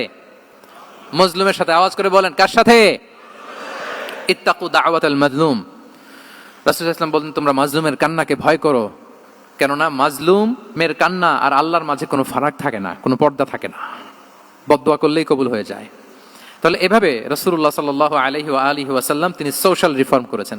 আমরা যদি ওনার পলিটিক্যাল রিফর্মের দিকে তাকাই, তাহলে দেখব যে আমরা যদি কনস্টিটিউশন অফ মদিনার কথা বলি, মদিনার কনস্টিটিউশন, এটা কিন্তু রাসূল সাল্লাল্লাহু আলাইহি ওয়াসাল্লাম করেছেন। মদিনা চার্টার, এত চমৎকার চার্টার পৃথিবী আর দেখেনি। ওইটা থেকেই এখন সব গোটা বিশ্বের সংবিধান। এই যে আমাদের সংবিধান সংস্কার কমিশন আছে না একটা, নিশ্চয়ই তারা ওইটা থেকে অনেক বেনিফিটেড হতে পারবেন। আমাদের যে মদিনা চার্টার, রাসূল সাল্লাল্লাহু আলাইহি ওয়াসাল্লাম নিজে করা, এবং এটা একটা ইনক্লুসিভ চার্টার ছিল। মুসলিম, পেগানস, জুইশ, সব ধর্মের মানুষকে নিয়ে তিনি মদিনাতে ওয়ান উম্মা ঘোষণা দিয়েছিলেন। One Umma, we are one উম্মা। হোক তুমি পেগান মুশরিক, হোক তুমি জুইশ মানে ইহুদি, হোক তুমি মুসলিম, তুমি যেই ধর্মের হও না কেন, মদিনাকে রক্ষা করতে যে আমরা সবাই মিলে উম্মা ওয়াহেদা, আমরা সবাই মিলে কি উম্মা ওয়াহেদা। পৃথিবীর অনেক দেশ এই আইডিওলজিকে ধারণ করে হু হু করে এগিয়ে গিয়েছে। মালয়েশিয়াতে 3টা রেইস, আমি তো প্রায় এক যুগ ওখানে, আমার 2টা ডিগ্রি ওখান থেকে, মাস্টার্স পিএইচডি। আমি কাছ থেকে তাদেরকে দেখার সুযোগ পেয়েছি। ওখানে মালয়েরা আছে, তামিলরা আছে, চাইনিজরা আছে, 3 জাতি মিলে ওদের স্লোগান হচ্ছে সাতু মালয়েশিয়া। মালয় ভাষায় সাতু মানে হচ্ছে ওয়ান, মালয় ভাষায় সাতু মানে কি ওয়ান। সাতু মালয়েশিয়া মানে আমরা হতে পারি চাইনিজ, হতে পারি তামিল, কিংবা হতে পারি মালয় ভূমিপুত্রা, কিন্তু সবাই মিলে দেশের স্বার্থে আমরা সবাই কি এক। এটাই লাগবে আমাদের নতুন বাংলাদেশে। জুলাই আপরাইজিং এর পরে আমাদের এই ঐক্যবদ্ধ থাকার বাংলাদেশ আমরা চাই কি চাই না বলেন? সাম্রাজ্যবাদকে রুখে দিতে, যে কোনো ষড়যন্ত্রকে রুখে দিতে ঐক্যবদ্ধ থাকার কোনো বিকল্প নাই, ঠিক কিনা বলেন? ঐক্যবদ্ধ থাকতে হবে আমাদেরকে, যেটা রাসূলুল্লাহ সাল্লাল্লাহু আলাইহি ওয়া আলিহি ওয়াসাল্লাম মদিনা চার্টারে আমাদেরকে শিখিয়েছেন যে আমরা ওয়ান উম্মা। তাহলে খারাপ নাম দেখলে চেঞ্জ করতেন, পলিটিক্যাল রিফর্ম করেছেন ওয়ান উম্মা গঠনের মধ্য দিয়ে। ফিনান্সিয়াল রিফর্ম যদি বলি, শুধু financial reforms by prophet Muhammad peace be upon him, এটা নিয়ে লম্বা কথা বলা যেতে পারে। শুধু একটা উদাহরণ দিয়ে শেষ করি। বিদায় হজের ভাষণে উনি সুদকে চিরতরে কবরস্থ করেছেন, সুদকে চিরতরে কবরস্থ করেছেন, এবং এটা অন্যের জন্য না, নিজের ঘর দিয়ে শুরু করেছেন। উনি বলেছেন যে এই হানাহানি, রক্তপাত এটা বন্ধ, আমার গোত্রের একটা এরকম রক্তের দাবি আছে, এটা আমি শেষ ঘোষণা করলাম। এরপর বললেন যে সুদ কবর দিলাম, অন্য জায়গা থেকে না, আমার পরিবার থেকে। রাসূল সাল্লাল্লাহু আলাইহি ওয়াসাল্লামের চাচা স্বয়ং আব্বাস রাদিয়াল্লাহু তাআলা আনহুর অনেক সুদের ট্রানজাকশন ছিল ইন্টারেস্ট, সুদের ব্যবসা ছিল। রাসূল সাল্লাল্লাহু আলাইহি ওয়াসাল্লাম বলেন, আজকে থেকে এই সুদ আমি চিরতরে মাটির নিচে কবর দিয়ে দিলাম। আল্লাহু আকবার। দেখেন সোশ্যাল রিফর্ম। তাহলে পরিবর্তন করতে হলে আগে নিজের ঘর থেকে, আগে কোত্থেকে? নাকি ওই ফ্যামিলি থেকে? হ্যাঁ, আমাদের মধ্যে যেটা হয়, আমরা ওয়াজ নসিহত বা ভালো কথা শুনলেই এটাকে ধরে নিই যে এটা ওর জন্য, ওর জন্য। মানে প্রত্যেকটা ওয়াজই যে আমার জন্য হইতে পারে, প্রত্যেকটা নসিহাতের যে প্রাইম অডিয়েন্স আমি হইতে পারি, এইটা আমাদের মাথায় কেন যেন আসে না। আমরা কোনো ভালো নসিহত শুনলে আমরা ভাবি এটা আসলে সমাজে দরকার, ওর দরকার, আমার ভাইয়ের দরকার। কিন্তু এটা যে আমার দরকার, প্রতিটা নাসিহাতের প্রথম অডিয়েন্স হওয়া দরকার কে? আমি নিজে। তাহলে পরিবর্তন শুরু করতে হবে নিজ থেকে। ওর এই সমস্যা, ওর এই সমস্যা, ওর এটা। আরে মিয়া, তোমার কি সমস্যা ওইটা বলো। শুধু ওর ওর না দেখে নিজেরটাও দেখতে হবে। দেখেন, অন্যের দিকে এক আঙ্গুল দেখালে নিজের দিকে কয় আঙ্গুল যায় বলেন তো? এই যে নিজের দিকে কিন্তু তিনটা। আমি যদি এরকম করি তা আমার দিকে আসে তিনটা। এজন্য নিজ থেকে, নিজের ফ্যামিলি থেকে আমরা সংস্কার শুরু করব। কি বলেন? ওমরে ফারুক রাদিয়াল্লাহু তাআলা আনহু যখন ফ্যামিলি মিটিং এ বসতেন, উনি ওনার সন্তানদেরকে বলতেন, শোনো, তোমরা খলিফাতুল মুসলিমিন, আমিরুল মুমিনিনের সন্তান। তোমাদের কোনো বাজে কাজ যদি সমাজে আসে, তোমাদের কোনো অন্যায় যদি আমার কানে আসে, অন্যের জন্য যা শাস্তি তোমাদের জন্য হবে ডবল শাস্তি। ওমরে ফারুক সন্তানদেরকে বলতেন, তোমরা যদি কোনো ভুল করো, একটা যদি হদ কায়েম করা লাগে এমন অন্যায় যদি করো, একটা হচ্ছে আল্লাহর দেয়া হদ, আর একটা হবে আমি উমরের দেয়া হদ। কারণ আমার মতো খলিফাতুল মুসলিমিনের সন্তান হয়ে পাপ তুমি কেন করলে? দেখেন অন্যের বাচ্চা কি করছে, অন্যের, আমাদের তো ওই মেয়েটার সমস্যা, ওনার ছেলের সমস্যা, এগুলো।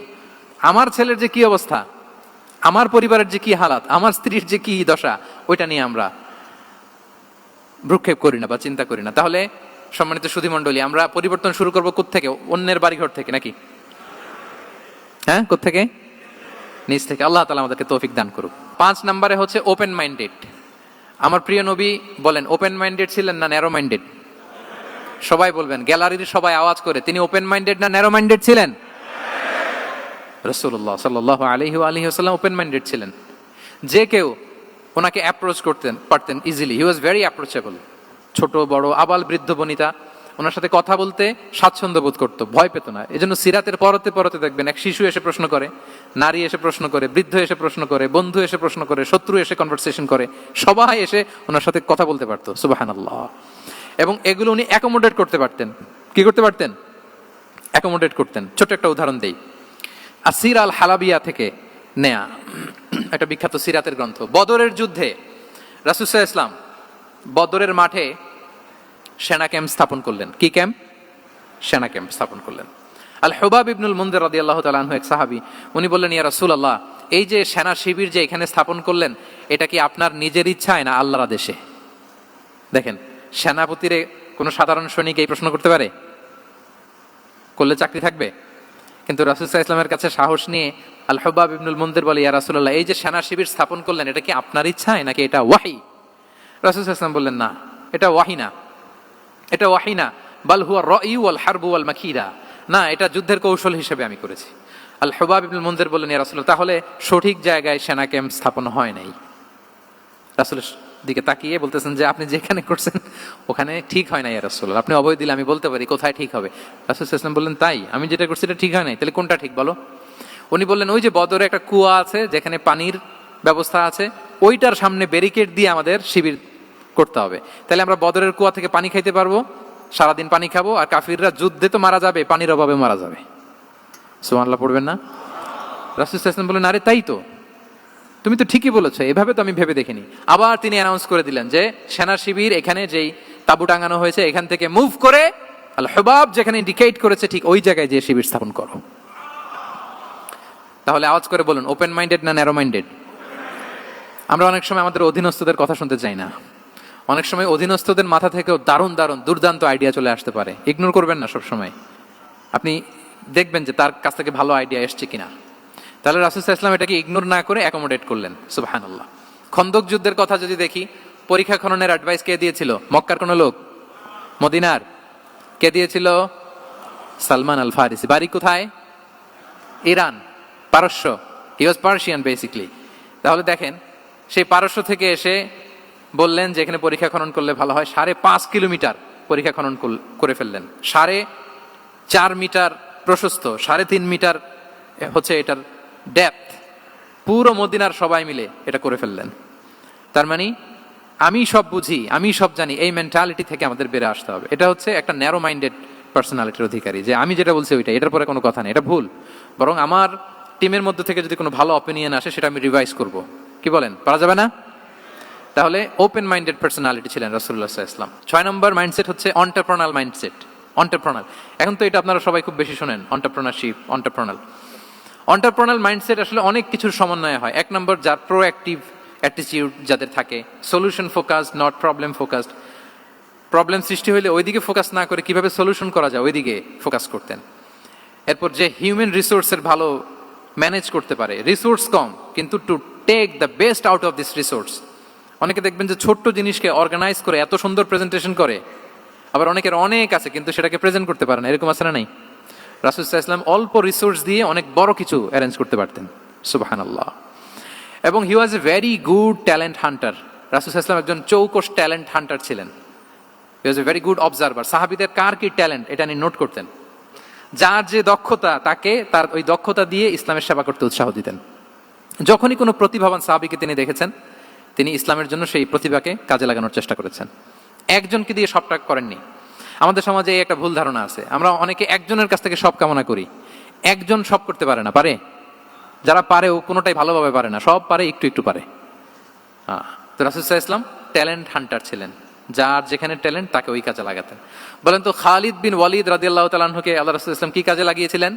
অনেক পরে ইসলাম ধর্ম গ্রহণ করেছেন, কিন্তু যুদ্ধের অভিযানে পাঠিয়েছেন এবং পরবর্তীতে তিনি সেনাপ্রধান হয়েছিলেন মুসলিম ব্যাটালিয়নের। কারণ উনি ওয়ার স্ট্র্যাটেজি জানতেন। ওনার আক্রমণের কারণে তো উহুদের প্রান্তরে মুসলিমরা প্রায় নাস্তানাবুদ হওয়ার অবস্থা, তাই না? অনেক পরে আল্লাহ তাআলা ওনাকে ইসলামের জন্য কবুল করলেন। তাহলে উনি ওয়ার স্ট্র্যাটেজি জানতেন, ফলে রাসূল সাল্লাল্লাহু আলাইহি ওয়াসাল্লাম ওনাকে যুদ্ধের জন্য কাজে লাগিয়েছেন। তাহলে সবাইকে একটা দিলে হবে না, প্যারাসিটামল 3 বেলা সবার জন্য হবে নাকি যার যে রোগ সে অনুযায়ী প্রেসক্রিপশন? হ্যাঁ, খালিদ বিন ওয়ালিদ রাদিয়াল্লাহু তাআলা আনহু তিনি সমরবিদ ছিলেন, রণকৌশলী।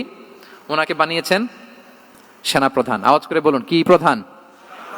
উনি সেনাপ্রধান হয়েছিলেন। আচ্ছা, আপনারা হাসান বিন সাবিত রাদিয়াল্লাহু তাআলা আনহুর নাম শুনেছেন নিশ্চয়ই। ওনাকেও তো যুদ্ধের ময়দানে পাঠিয়েছেন না? ওনারা পাঠিয়েছেন। ওনারা দিয়ে কি করছেন বলেন? কবিতা লিখতেন। ওনার কাব্য প্রতিভা ছিল। উনি বেসিক্যালি যুদ্ধ করতে জানতেন না, এজন্য রাসূল ইসলাম যুদ্ধে ওনাকে পাঠাতেনও না। বিভিন্ন যুদ্ধে ওনাকে না পাঠিয়ে নারীদেরকে, মদিনার নারী শিশু ভালনারেবলস যারা আছে তাদেরকে দেখভাল করার জন্য মদিনায় উনি রেখে যেতেন, কারণ আল্লাহ তাআলা ওনাকে কাব্য প্রতিভা দিয়েছিলেন।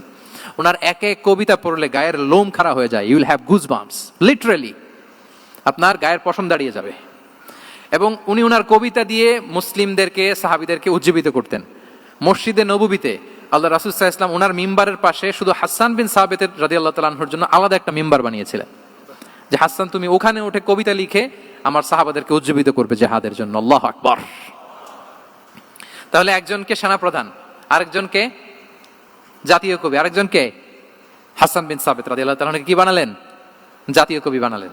আচ্ছা, হুযাইফা ইবনুল ইয়ামান রাদিয়াল্লাহু তাআলা আনহু, ওনার ছিল ডিটেকটিভ মাইন্ড, এজন্য ওনাকে রাসূল সাল্লাল্লাহু আলাইহি ওয়াসাল্লাম মদিনার গোয়েন্দা বিভাগের প্রধান বানিয়েছেন, head of detective division. Huzaifa ibnul Yaman ছিলেন মদিনার কি? হেড অফ ইন্টেলিজেন্স, গোয়েন্দা বিভাগের প্রধান। মুআয ইবনে জাবাল রাদিয়াল্লাহু তাআলা আনহু প্রশাসনিক কাজ খুব ভালো বুঝতেন। মদিনার সবচাইতে বড় সিনিয়র আমলা ছিলেন মদিনা রাষ্ট্রের। মদিনা রাষ্ট্রের সবচাইতে সিনিয়র আমলা মুআয ইবনে জাবাল রাদিয়াল্লাহু তাআলা আনহুকে রাসূল সাল্লাল্লাহু আলাইহি ওয়াসাল্লাম কবিতা লেখার দায়িত্বও দেন নাই, গোয়েন্দাগিরি করতে দেন নাই, ওনাকে ইয়ামানের গভর্নর করে পাঠিয়েছেন। সুবহানাল্লাহি ওয়া বিহামদি। তাহলে যার যে যোগ্যতা তাকে সেই জায়গায় কাজে লাগানো, এটাকে বলে এন্টারপ্রেনাল মাইন্ডসেট। এটা কি বলে? এন্টারপ্রেনাল মাইন্ডসেট। আল্লাহ হাবিব সাল্লাল্লাহু আলাইহি ওয়াসাল্লামের এই মাইন্ডসেট ছিল। 7 নম্বর মাইন্ডসেট হচ্ছে কনসিডারেট মাইন্ডসেট। কনসিডারেট মানে হচ্ছে সুবিবেচক, যার বিবেচনা আছে, অথবা যে অন্যের প্রতি সহানুভূতিশীল, উচ্চ বিবেকবোধ সম্পন্ন ব্যক্তিত্ব। রাসূল সাল্লাল্লাহু আলাইহি ওয়াসাল্লাম he was the man of 6 senses. ওনার 6টা সেন্স কাজ করতে একসাথে। কয়টা? আমাদের করে কয়টা? 5টা তো আল্লাহ দিছে, অনেকে 3টাও কাজ করে না। কোন দিক দিয়ে কি হচ্ছে দিন দুনিয়ায় নাই, সে একেবারে অন্য জগতের মানুষ। কি হচ্ছে চোখ কান খোলা নাই, কিছু জানা নাই। কিন্তু রাসূল সাল্লাল্লাহু আলাইহি ওয়াসাল্লাম he was man of 6 senses. চারদিকে কোথায় কি হচ্ছে, কার একটু অসুবিধা হয়ে যাচ্ছে, কার একটু সমস্যা, খুব অন্যের ব্যথায় ব্যথিত ছিলেন, অন্যের দুঃখে দুঃখী ছিলেন, অন্যের প্রতি সহানুভূতি ছিলেন, ম্যান অফ 6 সেন্সেস ছিলেন তিনি। সিরাত থেকে 2-1টা উদাহরণ দেখেন। একবার রাতের নামাজ, সম্ভবত এশার নামাজ খুব ছোট্ট করে শেষ করে দিলেন। তো সাহাবারা জিজ্ঞেস করলেন, ইয়া রাসূলুল্লাহ, নামাজ তো এত তাড়াহুড়ো করতে আপনাকে কখনো দেখিনি। তিনি বললেন, আমি নামাজের মাঝখানে এক ছোট্ট বাচ্চার কান্না শুনেছি। আনাস রাদিয়াল্লাহু বর্ণনা করেন যে কানা রাসূলুল্লাহ সাল্লাল্লাহু আলাইহি ওয়াসাল্লাম ইয়াসমাউ বুকা আস-সাবিয়্যি মা উম্মি। আমি যখন নামাজে ইমামতি করছি, পেছনে মহিলাদের কাতারের ওখান থেকে একটা ছোট্ট শিশুর কান্নার আওয়াজ আমার কানে আসলো। দেখেন কি সেন্স। তো আমার মনে হচ্ছিল বাচ্চার কান্নায় পেছনের কাতারে মায়ের বড্ড কষ্ট হচ্ছে, যে মাটা বাচ্চাটাকে নিয়ে এসছে উইমেন প্রেয়ার হলে, তাকে বাচ্চাটাকে ম্যানেজ করতে বা সামলাতে মায়ের বড্ড কষ্ট হয়ে যাচ্ছে আমার মনে হচ্ছে। এজন্য আমি নামাজটা একটু শর্টকাটে শেষ করে দিয়েছি। Could you imagine that? কি নবী আমরা পেয়েছি, কিরকম কনসিডারেট ছিলেন, কতটা সুবিবেচক ছিলেন, অন্যের প্রতি কতটা সহানুভূতিশীল ছিলেন তিনি, অন্যের যাতে কোনো সমস্যা না হয় এটা খেয়াল করতেন। মুআয ইবনে জাবাল রাদিয়াল্লাহু তাআলা আনহুকে মদিনার পাশেই এক মসজিদের ইমাম করে পাঠালেন। উনি ইমামতির দায়িত্ব পেয়ে একবার মাগরিবের নামাজে সূরা বাকারা তেলাওয়াত শুরু করলেন। তো ওনার হয়তো তেলাওয়াত করতে করতে একটা ইমোশন চলে আসছে, উনি তো সুরের ঝংকার দিয়ে তেলাওয়াত করতেছেন। এখন পিছনে যারা মুসল্লি ছিল এরা ছিল সব কৃষিজীবী সাহাবী। এরা কি ছিল? সারাদিন ওট দিয়ে খেজুর গাছে পানি দিয়ে যান যায় কোনো রকম ফরজ পেরে যায় ঘুমাইতে হবে। এই সাহাবীরা যখন পিছনে দাঁড়াইছে আর উনি ধরছে কোন সূরা? সূরাতুল বাকারা। এখন ওনারা তো আর থাকতে পারে না, ওনার সাথে থাকতে না পারে এক সাহাবী নামাজ রেখে দিয়ে ডাইরেক্ট রাসূল সাল্লাল্লাহু আলাইহি ওয়াসাল্লামের কাছে, কারণ বড় হুজুর তো আছে মদিনায়, যে বিচার দিছে ইয়া রাসূলুল্লাহ, দেখেন এমন একজনকে ইমাম করে অ্যাসাইন করেছেন, উনি মাগরিবের সালাতে সূরা বাকারা পড়ে, আর আমরা হচ্ছি কৃষিজীবী শ্রমজীবী সাহাবী, আমাদের তো এত বড় কেরাতের সাথে জয়েন করা সম্ভব না। রাসূল সাল্লাল্লাহু আলাইহি ওয়াসাল্লাম রেগে গেলেন, চেহারাটা আগুনের গোলার মতো লাল হয়ে গেল। মুআয ইবনে জাবাল রাদিয়াল্লাহু তাআলা আনহুকে ডেকে পাঠালেন, ডেকে বললেন, আফাত্তানুন আনতা ইয়া মুআয, আফাত্তান, তুমি কি ফিতনা সৃষ্টি করতেছো? ওখানে পাঠাইছি কমিউনিটির ইউনিটি ধরে রাখার জন্য, তুমি ওখানে যে ফিতনা সৃষ্টি করতেছো। তুমি কি সাব্বিহ ইসমা রাব্বিকাল আ'লা এই সূরা তোমার মুখস্থ নাই? ওয়াদ-দুহা ওয়াল-লাইলি ইযা সাজা এটা পারো না? ওয়াশ-শামসি ওয়া-দুহাহা এটা মুখস্থ নাই? তো তুমি কেন এই সূরাগুলো দিয়ে নামাজ পড়াও না? কেন পড়াও না? এরপর তিনি বললেন, যখন ইমামতির সুযোগ পাবে, সুযোগ পেয়ে লম্বা কেরাত ধরো না, ছোট্ট কেরাত দিয়ে নামাজ শেষ করো। কেননা তোমার পেছনে বয়স্করা আছে, মুরব্বীরা আছে, অসুস্থরা আছে। যাল হাজা, তার একটা জরুরি কাজ পড়ছিল, যাচ্ছিল, হঠাৎ মাগরিবের আজান, ভাবলো রাস্তার পাশে যেহেতু আজান দিছে নামাজটা পড়ে নিয়ে, নামাজে ঢুইকে দেখছে আপনি সূরা বাকারা ধরছেন, তো বেচারা কি কাজ করবে না কি করবে? আর তার তো নিয়ত ছিল ফরজ নামাজটা পড়ি যে বাস ধরবো, এখন আপনি ধরছেন কোন সূরা? বাকারা। দেখেন রাসূল সাল্লাল্লাহু আলাইহি ওয়াসাল্লাম বললেন, যখন ইমামতির চান্স পাবে ছোট সূরা পড়বে, আর যখন তুমি একা পড়বে ফালিয়ুতাওবিল মাশা, যত লম্বা করতে মনে চায় করো, রুকু করো লম্বা, সেজদা করো লম্বা, কেরাত করো লম্বা। রাসূল সাল্লাল্লাহু আলাইহি ওয়াসাল্লাম তো রাতে আধা ঘন্টা 40 মিনিট প্রথম রাকাতে কেরাত পড়তেন, এরপরে আবার 40 মিনিট রুকুতে থাকতেন, রুকু থেকে দাঁড়ায় আবার 40 মিনিট, আবার সেজদায় যেয়ে 40 মিনিট, এরপরে সেজদা থেকে 2 সেজদার মাঝখানে আবার 40 মিনিট, 2 রাকাত দিয়ে এরকম রাতও শেষ করে দিয়েছেন। তো আপনার লম্বা যদি পড়তে মনে চায়, আপনি তো আপনার ব্যক্তিগত নফল সালাতে এভাবে লম্বা করবেন, কিন্তু আমাদের হয়ে গেছে উল্টা, একাকী নামাজ কোন রকম রুকু সেজদা এরকম হয়ে গেছে না অনেকটা। কিন্তু ইমামতির সুযোগ পেলে মাশাআল্লাহ, আল্লাহু আকবার, এইবার শুরু হয়েছে শেখ সুদাইসির কণ্ঠে এই লম্বা করে। এখন পেছনে মুসল্লিদের কি দশা ওইটা আর আমরা খেয়াল করি না। আমাদেরকে অন্যের প্রতি সহানুভূতিশীল হতে শিখিয়েছে ইসলাম, কনসিডারেট হতে শিখিয়েছে, সুবিবেচক হতে শিখিয়েছে, যেটা রাসূল সাল্লাল্লাহু আলাইহি ওয়াসাল্লাম করেছেন। এবং রাসূল সাল্লাল্লাহু আলাইহি ওয়াসাল্লাম কোনো কাজে কাউকে পাঠালে ওনার বিখ্যাত সে বাণীটা বলে দিতেন যে ইয়াসসিরু ওয়ালা তুআসসিরু বাশশিরু ওয়ালা তুনাফিরু, সহজ করে উপস্থাপন করো, কঠিন করো না। সুসংবাদ দিও, মানুষকে দিন থেকে ভাগিও না। আমরা মানুষকে ভয় দেখাই, আমরা এত কঠিন করে ইসলামকে উপস্থাপন করি, মানুষ বলে আগে যেটা করতাম ওইটাই ভালো। তো আমরা যেন দিনকে কঠিন না করি, আমাদের কোনো অ্যাটিটিউডের কারণে যেন মানুষ ইসলাম থেকে ভেগে না যায়। আরেকটা উদাহরণ দেখুন, একবার মাগরিবের কিংবা এশা নামাজে রাসূল সাল্লাল্লাহু আলাইহি ওয়াসাল্লাম লম্বা সেজদা দিলেন। এত লম্বা সেজদা তিনি কখনো দেন না। নামাজ শেষে সাহাবারা জিজ্ঞেস করলেন, ইয়া রাসূলুল্লাহ, আপনি কি নামাজের মাঝখানে অসুস্থ হয়ে গেলেন নাকি? অথবা কোরআনের আয়াত নাজিল হলো নাকি, ওহী নাজিল হলো নাকি? রাসূল সাল্লাল্লাহু আলাইহি ওয়াসাল্লাম বললেন, কুল্লু যালিকা লাম ইয়াকুন ওয়ালাকিন ইবনি ইরতাহালানি ওয়া কারিহতু আন উআজ্জিলাহু হাত্তা ইয়াকদিয়া হাজাতা। বললেন না, অসুস্থ হই নাই, ওহীও নাজিল হয় নাই। আমি যখন সেজদায় গিয়েছি, আমার 2 ছোট নাতি হাসান হোসেন আমার কাঁধের উপরে চেপে বসেছে। যতক্ষণ না ওরা খেলা শেষ না করে নিচে নেমেছে, আমি সেজদায় লুটিয়েছিলাম, নেমেছে এরপরে মাথা উঠিয়েছি। আমার মাথা উঠানোর কারণে ওদের খেলার একটু ডিস্টার্ব হবে, এজন্য আমি আর সেজদা থেকে মাথা উঠাই নাই। দেখেন, নাতির খেলার যেন ডিস্টার্ব না হয়। পেছনের মহিলা সারির এক বোনের নামাজের সমস্যা হচ্ছে, এগুলো উনি খেয়াল করতেন, ছোট্ট ছোট্ট বিষয়গুলো উনি খেয়াল করতেন। এটাকে বলে কনসিডারেট মাইন্ডসেট। কি বলে? তাহলে আমরা অন্যের প্রতি যেন সহানুভূতিশীল হই, নাকি শুধু নিজেরটাই দেখবো? অন্যটা দেখার দরকার আছে না নাই বলেন? 8 নাম্বার হচ্ছে ট্রান্সপারেন্সি। ট্রান্সপারেন্সি মানে হচ্ছে স্বচ্ছতা। ওনার জীবনের চাইতে, ওনার বায়োগ্রাফির চাইতে স্বচ্ছ বায়োগ্রাফি আপনি পাবেন না। No public and private division, and in the long history of time no one's life has been recorded more transparently than the life of prophet Muhammad সাল্লাল্লাহু আলাইহি ওয়াসাল্লাম। রাসূল সাল্লাল্লাহু আলাইহি ওয়াসাল্লামের চেয়ে বেশি পৃথিবীতে এমন সেকেন্ড কোনো পার্সন আপনি দেখাতে পারবেন না যার জীবনে সবকিছু রেকর্ডেড, সবকিছু রেকর্ডেড। এরকম আছে? ঘরে কি করেছেন, বাইরে কি করেছেন, স্ত্রীর সাথে কি করেছেন, বন্ধুর সাথে কি করেছেন, সাহাবাদের সাথে কি করেছেন, শত্রুর সাথে কি করেছেন, অল আর রেকর্ডেড, সব এন্ড ক্রিস্টাল ক্লিয়ার, একেবারে স্বচ্ছ পানির মতো, স্ফটিক কাচের মতো ক্লিয়ার, ট্রান্সপারেন্ট। ওনার সব কাজে উনি স্বচ্ছতা বজায় রাখতে চাইতেন। কতটা স্বচ্ছ ছিলেন একটা মজার ঘটনা শোনায় আপনাদেরকে। সহিহ বুখারীতে এসেছে, রমাদানের শেষ 10 দিন, দ্য লাস্ট 10 days অফ রমাদানে তিনি ইতিকাফ করতেন। তো ইতিকাফ অবস্থায় স্ত্রীরা এসে রাতে দেখা করে যেত, জরুরি কথা আলাপ থাকলে সেরে যেত। একবার রাতে সফিয়া বিনতে হুয়াই ইবনে আখতাব রাদিয়াল্লাহু তাআলা আনহা আসলেন, ওনার স্ত্রী।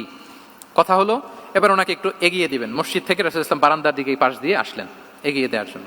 ইন দ্য মিন টাইম হঠাৎ 2 জন আনসারী সাহাবী পাশ দিয়ে হেঁটে যাচ্ছেন। রাসূল সাল্লাল্লাহু আলাইহি ওয়াসাল্লাম আম্মাজানকে বিদায় দিবেন এখানে, হঠাৎ করে তিনি আওয়াজ করে বললেন, আলা রিসলিকুমা, এই দাঁড়াও। ওই সাহাবী 2 জন রাসূল সাল্লাল্লাহু আলাইহি ওয়াসাল্লামের সাথে কে ওটা টের পায় নাই, বুঝতে পারে নাই। বোরকায় আবৃত কোন এক নারী দেখে রাসূল আর ওই নারীকে দেখে তারা আরো দ্রুত গতিতে হাঁটতে শুরু করে দিচ্ছে, আমরা চলে যাই এখান থেকে। দেখেন রাসূল সাল্লাল্লাহু আলাইহি ওয়াসাল্লাম নিজের অবস্থানকে ট্রান্সপারেন্ট করার জন্য বলেন, আলা রিসলিকুমা, দাঁড়াও। দাঁড়ালেন। তখন রাসূল সাল্লাল্লাহু আলাইহি ওয়াসাল্লাম বললেন যে, ইন্নাহা উম্মুকুম সফিয়া, আমার পাশে যাকে দেখতে পাচ্ছ বলে দেয়া ভালো যে সে কিন্তু অন্য কোনো নারী নয়, সে তোমাদের মা উম্মুল মুমিনিন সফিয়া। সাহাবারা বলে, সুবহানাল্লাহ ইয়া রাসূলুল্লাহ, ইয়া রাসূলুল্লাহ এ কেমন কথা, আপনি কেন আমাদের কাছে জবাবদিহি করতে যাচ্ছেন বা ক্লারিফাই করছেন? আপনার পাশে কোনো নারী এত রাতে যদি দাঁড়িয়ে থাকে, তিনি তো আমাদের মাদের মধ্যে থেকেই তো একজন হবেন, কেন আপনি বলতেছেন? তখন রাসূল সাল্লাল্লাহু আলাইহি ওয়াসাল্লাম বললেন যে, না, ইন্না শাইতানা ইয়াজরি মিনাল ইনসানি মাজরাদ দাম, শয়তান মানুষের রগে রগে চলাচল করে। ওয়া ইন্নী খাশিতু আই ইউকযিফা ফি কুলুবিকুমা শাররান, আরেক বর্ণনায় আছে শাইআন, আমার ভয় হয় হয়তো শয়তান কোনো সন্দেহের উদ্রেক তোমাদের হৃদয়ে ঢুকাই দিতে পারে। সুবহানাল্লাহ। এজন্য আমি ক্লিয়ার করে দিলাম, এটা আমার বউ, আমার স্ত্রী, তোমাদের মা সফিয়া। 2 জন সাহাবী যদি চলে যায়, এমন হতেই পারতো বাড়িতে যে একজন আরেকজনকে জিজ্ঞেস করতে পারতো যে, আচ্ছা নবীর পাশে যে কালো বোরকা পরা মহিলাটা ছিল দেখছো না, এটা কে? তখন একজন হয়তো বলতো, কে আর হবে, আমাদের মাই তো হবে, কোনো এক মা। আরেকজন বলবে, আমাদের উম্মুল মুমিনের কেউ ছিল নাকি অন্য কেউ? এরকম একটা হুট করে সন্দেহের উদ্রেক মাথায় আসতে পারে না যে ওনার স্ত্রী ছিল না অন্য কেউ ছিল? আসতে পারে কি পারে না বলেন? ওই সন্দেহের অবকাশটুকু রাসূল সাল্লাল্লাহু আলাইহি ওয়াসাল্লাম রাখেন নাই।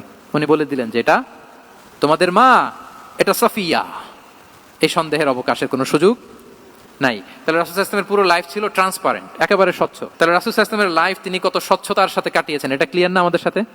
Transparent mindset. 9 নাম্বার হচ্ছে অ্যাপ্রিশিয়েটিভ, অর্থাৎ অন্যের প্রশংসা করা। আমরা অনেক সময় অন্য কেউ ভালো কাজ করলে অ্যাপ্রিশিয়েট করতে চাই না, আমরা গুণমুগ্ধ হই কিন্তু গুণগ্রাহী হতে চাই না, অন্যরে ক্রেডিট দিতে চাই না, তার ভালো কাজে স্বীকৃতি দিতে চাই না। হয়তো আমার দলের লোক না, বা আমার চিন্তার লোক না, বা আমার সার্কেলের লোক না, তার প্রশংসা করতে চাই না, তার গুণগ্রাহী হতে চাই না। এরকম মেন্টালিটি আমরা অনেকে ক্যারি করি না? রাসূল সাল্লাল্লাহু আলাইহি ওয়াসাল্লাম এটা করেননি। ভালো কিছু দেখলে মুসলিম হোক অমুসলিম হোক অ্যাপ্রিশিয়েট করতেন। Basically he develop the culture of appreciation. এটা আমাদের করতে হবে। আপনার ছেলে ভালো কিছু করেছে, অ্যাপ্রিশিয়েট করেন, ও কনফিডেন্স ফিরে পাবে। আপনার স্ত্রী ভালো রান্না করেছে, অ্যাপ্রিশিয়েট করেন, সে আনন্দিত হবে। আপনার বন্ধু ভালো কিছু একটা করেছে, তাকে ইন্সপায়ার করেন, অ্যাপ্রিশিয়েট করেন। রাসূল সাল্লাল্লাহু আলাইহি ওয়াসাল্লাম একবার এক বৈঠকে 8 জন সাহাবীকে 8টা কমপ্লিমেন্ট দিয়েছেন, 8টা অ্যাপ্রিসিয়েশন দিয়েছেন। তিনি বলেছেন, আরহামু উম্মতি বি উম্মতি আবু বকর। দেখেন 8 জন সাহাবীর 8টা গুণের বর্ণনা দিচ্ছেন। তিনি বললেন, আমার উম্মতের মধ্যে সবচাইতে রহম দিলের সাহাবী হচ্ছে কে? আবু বকর রাদিয়াল্লাহু তাআলা। এত রহম দিলের ছিলেন, উনি যখন আল্লাহ রাসূল সাল্লাল্লাহু আলাইহি ওয়াসাল্লামের ইন্তেকালের পরে মসজিদে নববীতে যখন নামাজে দাঁড়াতেন, কান্নার চোটে উনি কেরাতই পড়তে পারতেন না। কমপ্লেন করতো সাহাবারা যে আমরা তো কেরাত বুঝি না, একটু স্পষ্ট করে পড়েন, কান্না একটু থামান।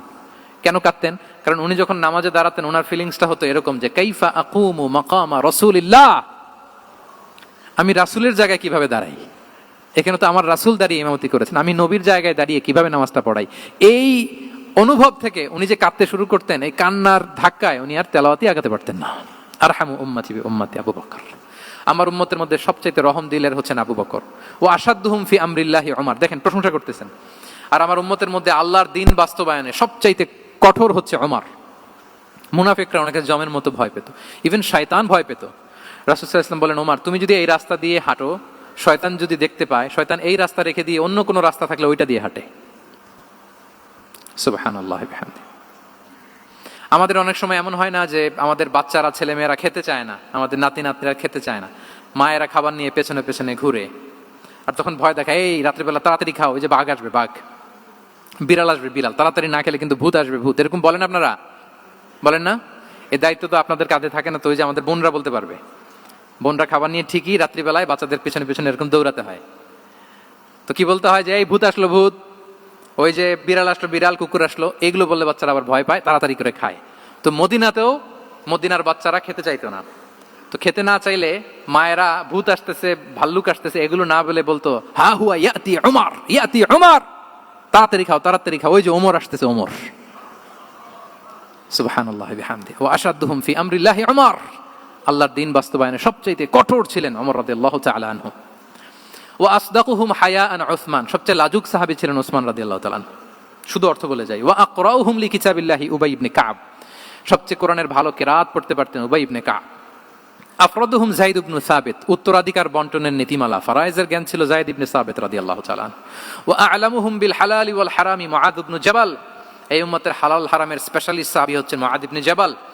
আলা ওয়া ইন্না লিকুল্লি উম্মাতিন আমিনান ওয়া আমিনা হাযিহিল উম্মাহ আবু উবাইদা ইবনুল জাররাহ, সব উম্মতের একজন বিশ্বস্ত লোক থাকে, এই উম্মতের সবচাইতে বিশ্বস্ত লোক হচ্ছে আবু উবাইদা ইবনুল জাররাহ। দেখেন, 8 জন সাহাবীর 8টা গুণের কথা বললেন। আচ্ছা, রাসূল সাল্লাল্লাহু আলাইহি ওয়াসাল্লাম যখন সাহাবীদের প্রশংসা করেছেন, ওই সাহাবীদের কেমন লেগেছে বলেন তো? ফিলিংসটা ভালো লেগেছে না? হৃদয়ে জুড়িয়েছে, ইন্সপায়ার্ড হয়েছেন, মোটিভেটেড হয়েছেন। সাহাবীদের মধ্যে সবচাইতে সুরেলা গলার কণ্ঠের অধিকারী ছিলেন আবু মুসা আল-আশআরী রাদিয়াল্লাহু তাআলা আনহু। তো রাসূল সাল্লাল্লাহু আলাইহি ওয়াসাল্লাম একবার রাত্রিবেলা তার বাসার পাশ দিয়ে যাচ্ছিলেন, দীর্ঘ সময় ওনার কণ্ঠের তেলাওয়াত শুনলেন। পরের দিন সকালে বললেন যে, আবু মুসা, তুমি তো চমৎকার গলায় তেলাওয়াত করো। আবু মুসা বলে, ইয়া রাসূলুল্লাহ, আমি তো কোনোদিন আপনার সামনে দাঁড়িয়ে তেলাওয়াত করি না, আপনি কি করে জানলেন? রাসূল সাল্লাল্লাহু আলাইহি ওয়াসাল্লাম বললেন, গত রাতে তুমি যখন তেলাওয়াত করছিলে, আমি তোমার ঘরের পাশ দিয়ে যাচ্ছিলাম, আমি মনোযোগ দিয়ে শুনেছি। আবু মুসা বলে, ইয়া রাসূলুল্লাহ, আপনি আমার তেলাওয়াত শুনতেছেন, ওইটা জানলে তো আমি ফজর পর্যন্ত তেলাওয়াত চালিয়ে যেতাম, হাত্তাল ফাজর, আমি তেলাওয়াত চালিয়ে যেতাম ইয়া রাসূলুল্লাহ। আল্লাহ রাসূল সাল্লাল্লাহু আলাইহি ওয়াসাল্লাম তখন বললেন, লাকাদ উতিতা মিজমারান মিন মাজামিরি আলি দাউদ, হে আবু মুসা, দাউদ আলাইহিস সালামের গলায় আল্লাহ তাআলা যেমনি সুরের ঝংকার দিয়েছেন, এই উম্মতের মধ্যে তোমার গলায় আল্লাহ সেই সুরের লহরী ঢেলে দিয়েছে। বলেন, এই এপ্রিসিয়েশন যখন রাসূলের মুখ থেকে পাইলো, কেমন লাগবে ওনার? এখানে ধরেন আপনি কেউ হাফেজে কোরআন শেখ সুদাইস যদি বলে যে মাশাআল্লাহ মাশাআল্লাহ আনতা কারিউল কুররা, আপনাকে যদি এটা বলে কেমন লাগবে আপনার? হ্যাঁ, সারা দুনিয়া তো এটা বলে বেড়াবেন যে শেখ সুদাইস আমার রেসিটেশনের প্রশংসা করেছে, খাবার ইমাম আমার প্রশংসা এপ্রিসিয়েট করেছে। আর স্বয়ং রাসূলুল্লাহ সাল্লাল্লাহু আলাইহি ওয়াসাল্লাম যখন বলে তোমার গলায় আল্লাহ সুরের ঝংকার ঢেলে দিয়েছে, তখন ওনার কেমন লেগেছে? এজন্য আপনার ছেলে মেয়ে, স্ত্রী, বন্ধু, আপনার সার্কেলের কেউ কোনো ভালো কাজ করলে কৃপণতা করবেন না, এপ্রিসিয়েট করুন। রাসূল সাল্লাল্লাহু আলাইহি ওয়াসাল্লাম এপ্রিসিয়েশন আমাদেরকে শিখিয়েছেন। ইভেন মুখাইরেক নামে এক ইহুদি ছিল, মদিনার সব ইহুদিরা বিট্রে করেছে, কিন্তু এই মুখাইরেক নামে এক ইহুদি উহুদের যুদ্ধে মুসলিমদের পক্ষে লড়াই করে নিহত হয়েছে। সে তার কথা রেখেছে। মুসলিম সাহাবীদের শহীদদের লাশের সাথে যখন এই ইহুদি তার লাশও আনা হলো, রাসূল সাল্লাল্লাহু আলাইহি ওয়াসাল্লাম তার দিকে তাকায় বললেন, মুখাইরিক খায়রু ইয়াহুদ, Mukhayriq is the best among Jewish. তিনি বললেন, মুখাইরিক, এই পৃথিবীতে যত ইহুদি আছে এখানকার ইহুদিদের মধ্যে মুখাইরিক হচ্ছে সবচেয়ে শ্রেষ্ঠ ইহুদি। দেখেন, মুখাইরিক কোন ধর্মের ছিলেন? মুসলিম নাকি? কোন ধর্মের? ইহুদি হওয়ার পরেও তাকে এপ্রিসিয়েশন করতে রাসূল সাল্লাল্লাহু আলাইহি ওয়াসাল্লাম ভুলেন নাই। তাহলে আমরা যেন এপ্রিসিয়েটিভ মাইন্ডসেটের অধিকারী হই। 10 নম্বরে হচ্ছে ফ্লেক্সিবল, মানে কোনো বিষয়ে খুব অনড় হয়ে থাকা, এটা রাসূল সাল্লাল্লাহু আলাইহি ওয়াসাল্লাম ছিলেন না, ফ্লেক্সিবল ছিলেন। আমরা অনেক সময় বলি না যে ভাই আপনি কি 9টায় আসতে পারবেন না 10টায়? বলে আমি ফ্লেক্সিবল উইথ দিস, মানে যেটা বলবেন আমার সমস্যা, এরকম ইজি গোয়িং ছিলেন উনি, গো ধরে থাকতেন না, যে কোনো পরিস্থিতিকে সামলে নিতেন। ফ্লেক্সিবল হচ্ছে যে কোনো পরিবেশ পরিস্থিতির সাথে নিজেকে মানিয়ে নেওয়া, খাপ খাওয়া, নিজেকে সামলে নেওয়া, সলিউশন বের করে ফেলা, এটা রাসূল সাল্লাল্লাহু আলাইহি ওয়াসাল্লামের ছিল, এটাকে বলে ফ্লেক্সিবল মাইন্ডসেট। নাজরানের 60 জন খ্রিস্টান পাদ্রী এসেছিল মদিনায় দেখা করতে। এখন এত মানুষকে সম্মানিত মেহমান উনি কোথায় বসতে দিবেন? পরামর্শ করলেন কোথায় বসতে দেওয়া যায়। এক সাহাবী বলে, আমার কাছে কিছু খেজুর পাতা আছে, ওটা বিছায়া একটা জায়গা করি, ওখানে বসি। রাসূল সাল্লাল্লাহু আলাইহি ওয়াসাল্লাম বললেন, না, দামি মেহমান, এটা হয়। আরেকজন বলে, বিকেল বেলায় তো সূর্য পড়ে যাবে, পাহাড়ের ছায়ায় উহুদ পাহাড়ের ওই পাশে যেয়ে বসি। রাসূল সাল্লাল্লাহু আলাইহি ওয়াসাল্লাম বললেন, না, এটাও তো হয় না। বলতে বলতে ওই 60 জন পাদ্রী চলেই আসছেন, এই মানে বিদেশি মেহমান, ফরেন ডেলিগেশন। কি করবেন? রাসূল সাল্লাল্লাহু আলাইহি ওয়াসাল্লাম 60 জনকে মসজিদের নববীর ভেতরে নিয়ে বসালেন। মসজিদে নববীর ভেতরে বসালেন। এবং সিরাত ইবনে ইসহাকে এসেছে যে তখন ওদের আবার এবাদতের সময় হয়েছে, রাসূল ইসলাম তাদেরকে এবাদতেরও সুযোগ দিয়েছেন। তাদের কেবলা পূর্ব দিকে, তারা পূর্ব দিকে হয়ে 60 জন ওখানে এবাদত করেছে, তাদের ধর্ম রীতি অনুযায়ী সালাত আদায় করেছে। দেখেন কতটা ফ্লেক্সিবল ছিলেন রাসূল সাল্লাল্লাহু আলাইহি ওয়াসাল্লাম। ফজরের সালাতের পরে ঘরে ঢুকেই আম্মাজান আয়েশাকে জিজ্ঞেস করতেন, কোনো খাবার আছে? আম্মাজান আয়েশা যদি বলতেন আছে, তিনি সেটা খেতেন। কোনোদিন যদি বলতেন না ইয়া রাসূলুল্লাহ, ঘরে তো খাবার নাই, তখন রাসূল সাল্লাল্লাহু আলাইহি ওয়াসাল্লাম বলতেন ফা ইন্নী সাইম, অসুবিধা নাই, খাবার যেহেতু নাই আমি রোজা রেখে দিলাম। কত ইজি গোয়িং। আচ্ছা, আমরা হলে কি করতাম বলেন তো? ফজরের পরে ঘরে গেছেন আপনি, বড় সাহেব না, এবার যাওয়ার পরে জিজ্ঞেস করছেন কি আছে খাবার দাও, যদি বলে ঘরে কিছু নাই, কি বলবেন দেখি, কয়েকটা উত্তর আসুক। হ্যাঁ, খবর আছে? এই তো। তো যদি আমরা আলহামদুলিল্লাহ বলি, that is called easy going and flexible mindset. এটাই হওয়া উচিত, এটাই হওয়া উচিত। খাবার থাকলে খেতেন, না থাকলে বলতেন okay I am fasting, it's not a big deal, ফা ইন্নী সাইম, যেহেতু নাই কি আর করবো, আমি রোজা রেখে দিলাম। এরকম ইজি গোয়িং ছিলেন। দেখেন, his life was so simple but so special. হ্যাঁ, মুহাম্মদ সাল্লাল্লাহু আলাইহি ওয়াসাল্লাম তাহলে ফ্লেক্সিবল ছিলেন। 11 নম্বর হচ্ছে অপটিমিস্টিক মাইন্ডসেটের অধিকারী ছিলেন। অপটিমিস্টিক, প্যাসিমিস্টিক ছিলেন না, মানে ইতিবাচক চিন্তা করতেন সবসময়। সবসময় কি চিন্তা করতেন? আপনি আজকের এই হল রুমের কিছু ভুল ধরতে পারবেন না? যদি বলে যে কয়েকটা ভুল ধরেন, বলবেন যে এই সমস্যা, সাউন্ডের সমস্যা, ওইদিকে এটা নাই, ওইদিকে এটা নাই, এটা হচ্ছে ভুল। আপনি প্যাসিমিস্টিকটা ধরলেন। এবার যদি বলা হয় আজকের এই প্রোগ্রামের কয়েকটা পজিটিভ দিক বলেন, তখন আপনি কিন্তু কয়েকটা পয়েন্ট বের করতে পারবেন যে এটা ছিল একটা ইতিবাচক দিক, এই প্রোগ্রামের এটা ছিল একটা পজিটিভ দিক। তো রাসূল সাল্লাল্লাহু আলাইহি ওয়াসাল্লাম ওই পজিটিভ দিকগুলোতে ফোকাস করতেন। হ্যাঁ, come back positive, not go back negative. রাসূল সাল্লাল্লাহু আলাইহি ওয়াসাল্লামের কাছে এসে যদি কেউ বলতে, ইয়া রাসূলুল্লাহ আমি খুব অসুস্থ, রাসূল সাল্লাল্লাহু আলাইহি ওয়াসাল্লাম বলতেন লা বাসা আলাইকা তাহুরুন ইনশাআল্লাহ, ইয়া রাসূলুল্লাহ আমি অসুস্থ। রাসূল সাল্লাল্লাহু আলাইহি ওয়াসাল্লাম বলতেন আরে don't worry, it will cleanse up you from your sins if Allah wish, ইনশাআল্লাহ এতে তোমার যে গুনাহ টুনা আছে, পাপ আছে, এই পাপগুলোকে আল্লাহ তাআলা এই অসুস্থতা দিয়ে মোচন করে দিচ্ছেন। পড়েন সুবহানাল্লাহ। তাহলে আপনি অসুস্থতার মধ্যে একটু হালকা হইলেন না, যে জ্বরে ভুগতেছি কিন্তু এই জ্বরে নাকি আমার গুনাহ মাফ হয়ে যায়, পেটের ব্যথায় আক্রান্ত, মাথা ব্যথায় আক্রান্ত, কিন্তু এটাতে নাকি আল্লাহ আমার পাপ মোচন করে দেয়, তাহলে একটু ভালো লাগবে না? তাহলে দেখেন, একটা কঠিন পরিবেশকে রাসূল সাল্লাল্লাহু আলাইহি ওয়াসাল্লাম সহজ করতেন। অসুস্থ শুনলেই লা বাস তাহুরুন ইনশাআল্লাহ, আর কিছু হবে না, আল্লাহ তোমার গুনাহ মাফ করে দিচ্ছে। অসুস্থ ব্যক্তি দেখলেই মাথায় হাত দিয়ে দোয়া করতেন আল্লাহুম্মা রাব্বান নাস আযহিবিল বাস ইশফি আনতা শাফি লা শিফাআ ইল্লা শিফাউক শিফাআন লা ইউগাদিরু সাকামা। উজ্জীবিত হয়ে যেত অসুস্থ ব্যক্তি। আমরা কি করি? কাউকে অসুস্থ দেখলে, রোগাক্রান্ত দেখলে, ওই রোগে সবচাইতে কষ্ট পেয়ে যে মারা গেছে তার ঘটনা বলা শুরু করি। হায় রে ভাই, আপনার ক্যান্সার, আমার এক খালা ছিল ক্যান্সারের 4th স্টেজে চলে গেছিল, 14টা কেমো দেয়া লাগছে, এই যে ফিরিস্তি, একেবারে ওনার দাফন কাফন পর্যন্ত। এখন বলেন, ওই লোক যাও সুস্থ ছিল, এখন আর সুস্থ থাকবে? কথা বলেন, থাকবে? একটা দিব্যি সুস্থ মানুষকে যদি আপনি বলেন ভাই আপনাকে দেখতে কেমন যেন একটু রোগা রোগা লাগতেছে, অসুস্থ নাকি? এরপরে প্ল্যান করে ধরেন আপনি বললেন, উনি আবার ওইদিকে যাওয়ার পরে আরেকজনকে প্ল্যান করে বলতে বললেন, বললো ভাই ব্যাপার কি, চেহারাটা কেমন শুকনা শুকনা। এরকম 5 জন বলার পরে ওই বিকেলে কাঁথা গায়ে দিয়ে শুয়ে ফেলবে বিছানায়। তো আপনি অসুস্থ এমনি বানাই ফেলছেন। কিন্তু রাসূলুল্লাহ সাল্লাল্লাহু আলাইহি ওয়া আলিহি ওয়াসাল্লাম উনি বলতেন লা বাস আলাইক তাহুরুন ইনশাআল্লাহ, আরে সুস্থ হয়ে যাবা। এজন্য দেখতে গেলে আপনি উৎসাহিত করবেন, বলবেন আরে ভাই আপনারা তো খুব সুস্থ লাগতেছে। কে বলছে আপনি অসুস্থ? অসুস্থতার কোনো ছোঁয়াই তো আপনার মধ্যে নাই। হ্যাঁ, you are looking very fine, চমৎকার লাগতেছে আপনার, কে বলছে? তো ভালো হয়ে যাচ্ছেন। এটা বললে উনি আশা পায়। আর আপনি যদি ওই রোগে সবচেয়ে কষ্ট পেয়ে যে মারা গেল, এই ঘটনা যদি ওনারে শোনান, উনি বাঁচবে বলেন? তাহলে আমরা মানুষকে উৎসাহিত করব, অপটিমিস্টিক হব, প্যাসিমিস্টিক হব না। এবার বলুন, হুনাইনের যুদ্ধে কুইজ, হুনাইনের যুদ্ধ কত হিজরিতে হয়েছিল? 8ম। হ্যাঁ, মাত্র 2-4 জন বলতেছে। আমাদের ওই যে হাসানা ফাউন্ডেশনের একটা সিরা অলিম্পিয়াড চলতেছে, এটাতে অংশগ্রহণ করতে হবে আপনাদের। আমরা প্রতিদিন একটা করে কুইজ জানান দিচ্ছি মানুষদেরকে, একেবারে সমুখস্থ হয়ে যাবে ইনশাআল্লাহ। তাহলে 8ম হিজরিতে হাওয়াজিন বনু সাকিব গোত্রের বিশাল ব্যাটালিয়ন নিয়ে ওরা আসছে, এবং ওরা আসছে যে আমরা শুধু একা যাব না, আমাদের স্ত্রী বাচ্চা কাচ্চা, আমাদের যার ঘরে যত সম্পদ আছে সব নিয়ে মরুভূমিতে যাব। এটা নিয়ে যাব কেন? সবার মধ্যে যেন ইন্সপিরেশন আসে যে যদি আমরা হারি, আমরা সব শেষ, আমাদের সম্পদও নিয়ে যাবে। আর এগুলো রক্ষার জন্য হলেও মুহাম্মদের বিরুদ্ধে আমাদেরকে জয়লাভ করতে হবে। কি টেকনিক দেখেন! সব যখন নিয়ে দাঁড়াইছে বিশাল বাহিনী, এক সাহাবী এসে বলল ইয়া রাসূলুল্লাহ, কালকে তো আমাদের খবর আছে, এই বাহিনীকে আমরা কি করে পরাস্ত করবো? ইয়া রাসূলুল্লাহ, এসে দেখুন, পাহাড় থেকে দেখুন কত বিশাল বাহিনী। রাসূল সাল্লাল্লাহু আলাইহি ওয়াসাল্লাম দেখা মাত্রই বললেন তিলকা গনিমাতুল মুসলিমিনা গাদান ইনশাআল্লাহ। আরবি যারা বুঝেন যে it will be the war booty for the Muslim community tomorrow ইনশাআল্লাহ।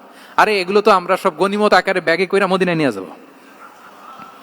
এই যুদ্ধে জয়লাভ করে যা আছে এগুলো উঠে করে ওয়ার বুটি হিসেবে মদিনায় নিয়ে যাব। বলার সাথে সাথে সাহাবীদের সব ভয় দূর হয়ে গেল, আবার প্রাণ ফিরে পেলেন, সজীব হয়ে উঠলেন, উজ্জীবিত হলেন। তাহলে আমরা অপটিমিস্টিক হব, আমরা ইতিবাচক চিন্তা করব। এবং ইসলাম আল্লাহ তাআলার ব্যাপারেও আমাদেরকে ইতিবাচক ধারণা রাখতে উৎসাহিত করে। হাদিসে কুদসিতে আল্লাহ বলেন, আনা ইনদা যান্নি আবিদি বি, আমার বান্দার নিকট আমি তেমন, আমার বান্দা আমার ব্যাপারে ঠিক যেমন ধারণা করে। আপনি যদি ধারণা করেন আল্লাহ দয়ালু, ঠিক আল্লাহ তাআলাকে দয়ালু পাবেন। এখন বলেন আল্লাহর ব্যাপারে কার ধারণা কেমন? আল্লাহ তাআলা খুব প্রতিশোধ পরায়ণ না? প্রচন্ড রাগী, আমাদের সবাইকে জাহান্নামে দেওয়ার জন্য বসে আছেন না? তাহলে কি ধারণা বলেন তো? তিনি দয়াময়, তিনি মেহেরবান, তিনি আমাদেরকে অবশ্যই ক্ষমা করবেন। এই বিশ্বাস আল্লাহর প্রতি আমাদের সবার আছে তো? এই বিশ্বাস যদি থাকে, ঠিকই আল্লাহ তাআলাকে রহমান রাহিম হিসেবেই আপনি পাবেন। লাস্ট হচ্ছে রেজিলিয়েন্ট। শেষ, I am going to conclude my speech today. Resilient হচ্ছে যাকে থামানো যায় না, আনস্টপেবল। সংকট কাটিয়ে ঘুরে দাঁড়ানোর সামর্থ্য যার থাকে তাকে বলে রেজিলিয়েন্ট। লেগে থাকার মানসিকতা, টিকে থাকার যোগ্যতা, সহজে হার না মানার যে অ্যাটিটিউড, এটাকে বলে রেজিলিয়েন্ট মাইন্ডসেট। রাসূলুল্লাহ সাল্লাল্লাহু আলাইহি ওয়াসাল্লামকে আল্লাহ তাআলা এই মাইন্ডসেট দিয়েছিলেন। ওনাকে হারাইতে পারছে কেউ? জীবনের সাথে এটা সেট করে নেন যে আমি কখনো হারি না, আমি হয় জিতি নয় শিখি। আমি কখনো হয় জিতি নয় শিখি। এই মাইন্ডসেট যদি গ্রো করেন, আপনার হারাইতে পারবে কেউ? পারবে না। রাসূলুল্লাহ সাল্লাল্লাহু আলাইহি ওয়াসাল্লাম, he was unstoppable, having unbelievable সাবর, ধৈর্যের পাহাড় নিয়ে, আনস্টপেবল অ্যাটিটিউড নিয়ে তিনি শুধু সামনে গিয়েছেন, পেছনে যান নাই কখনো।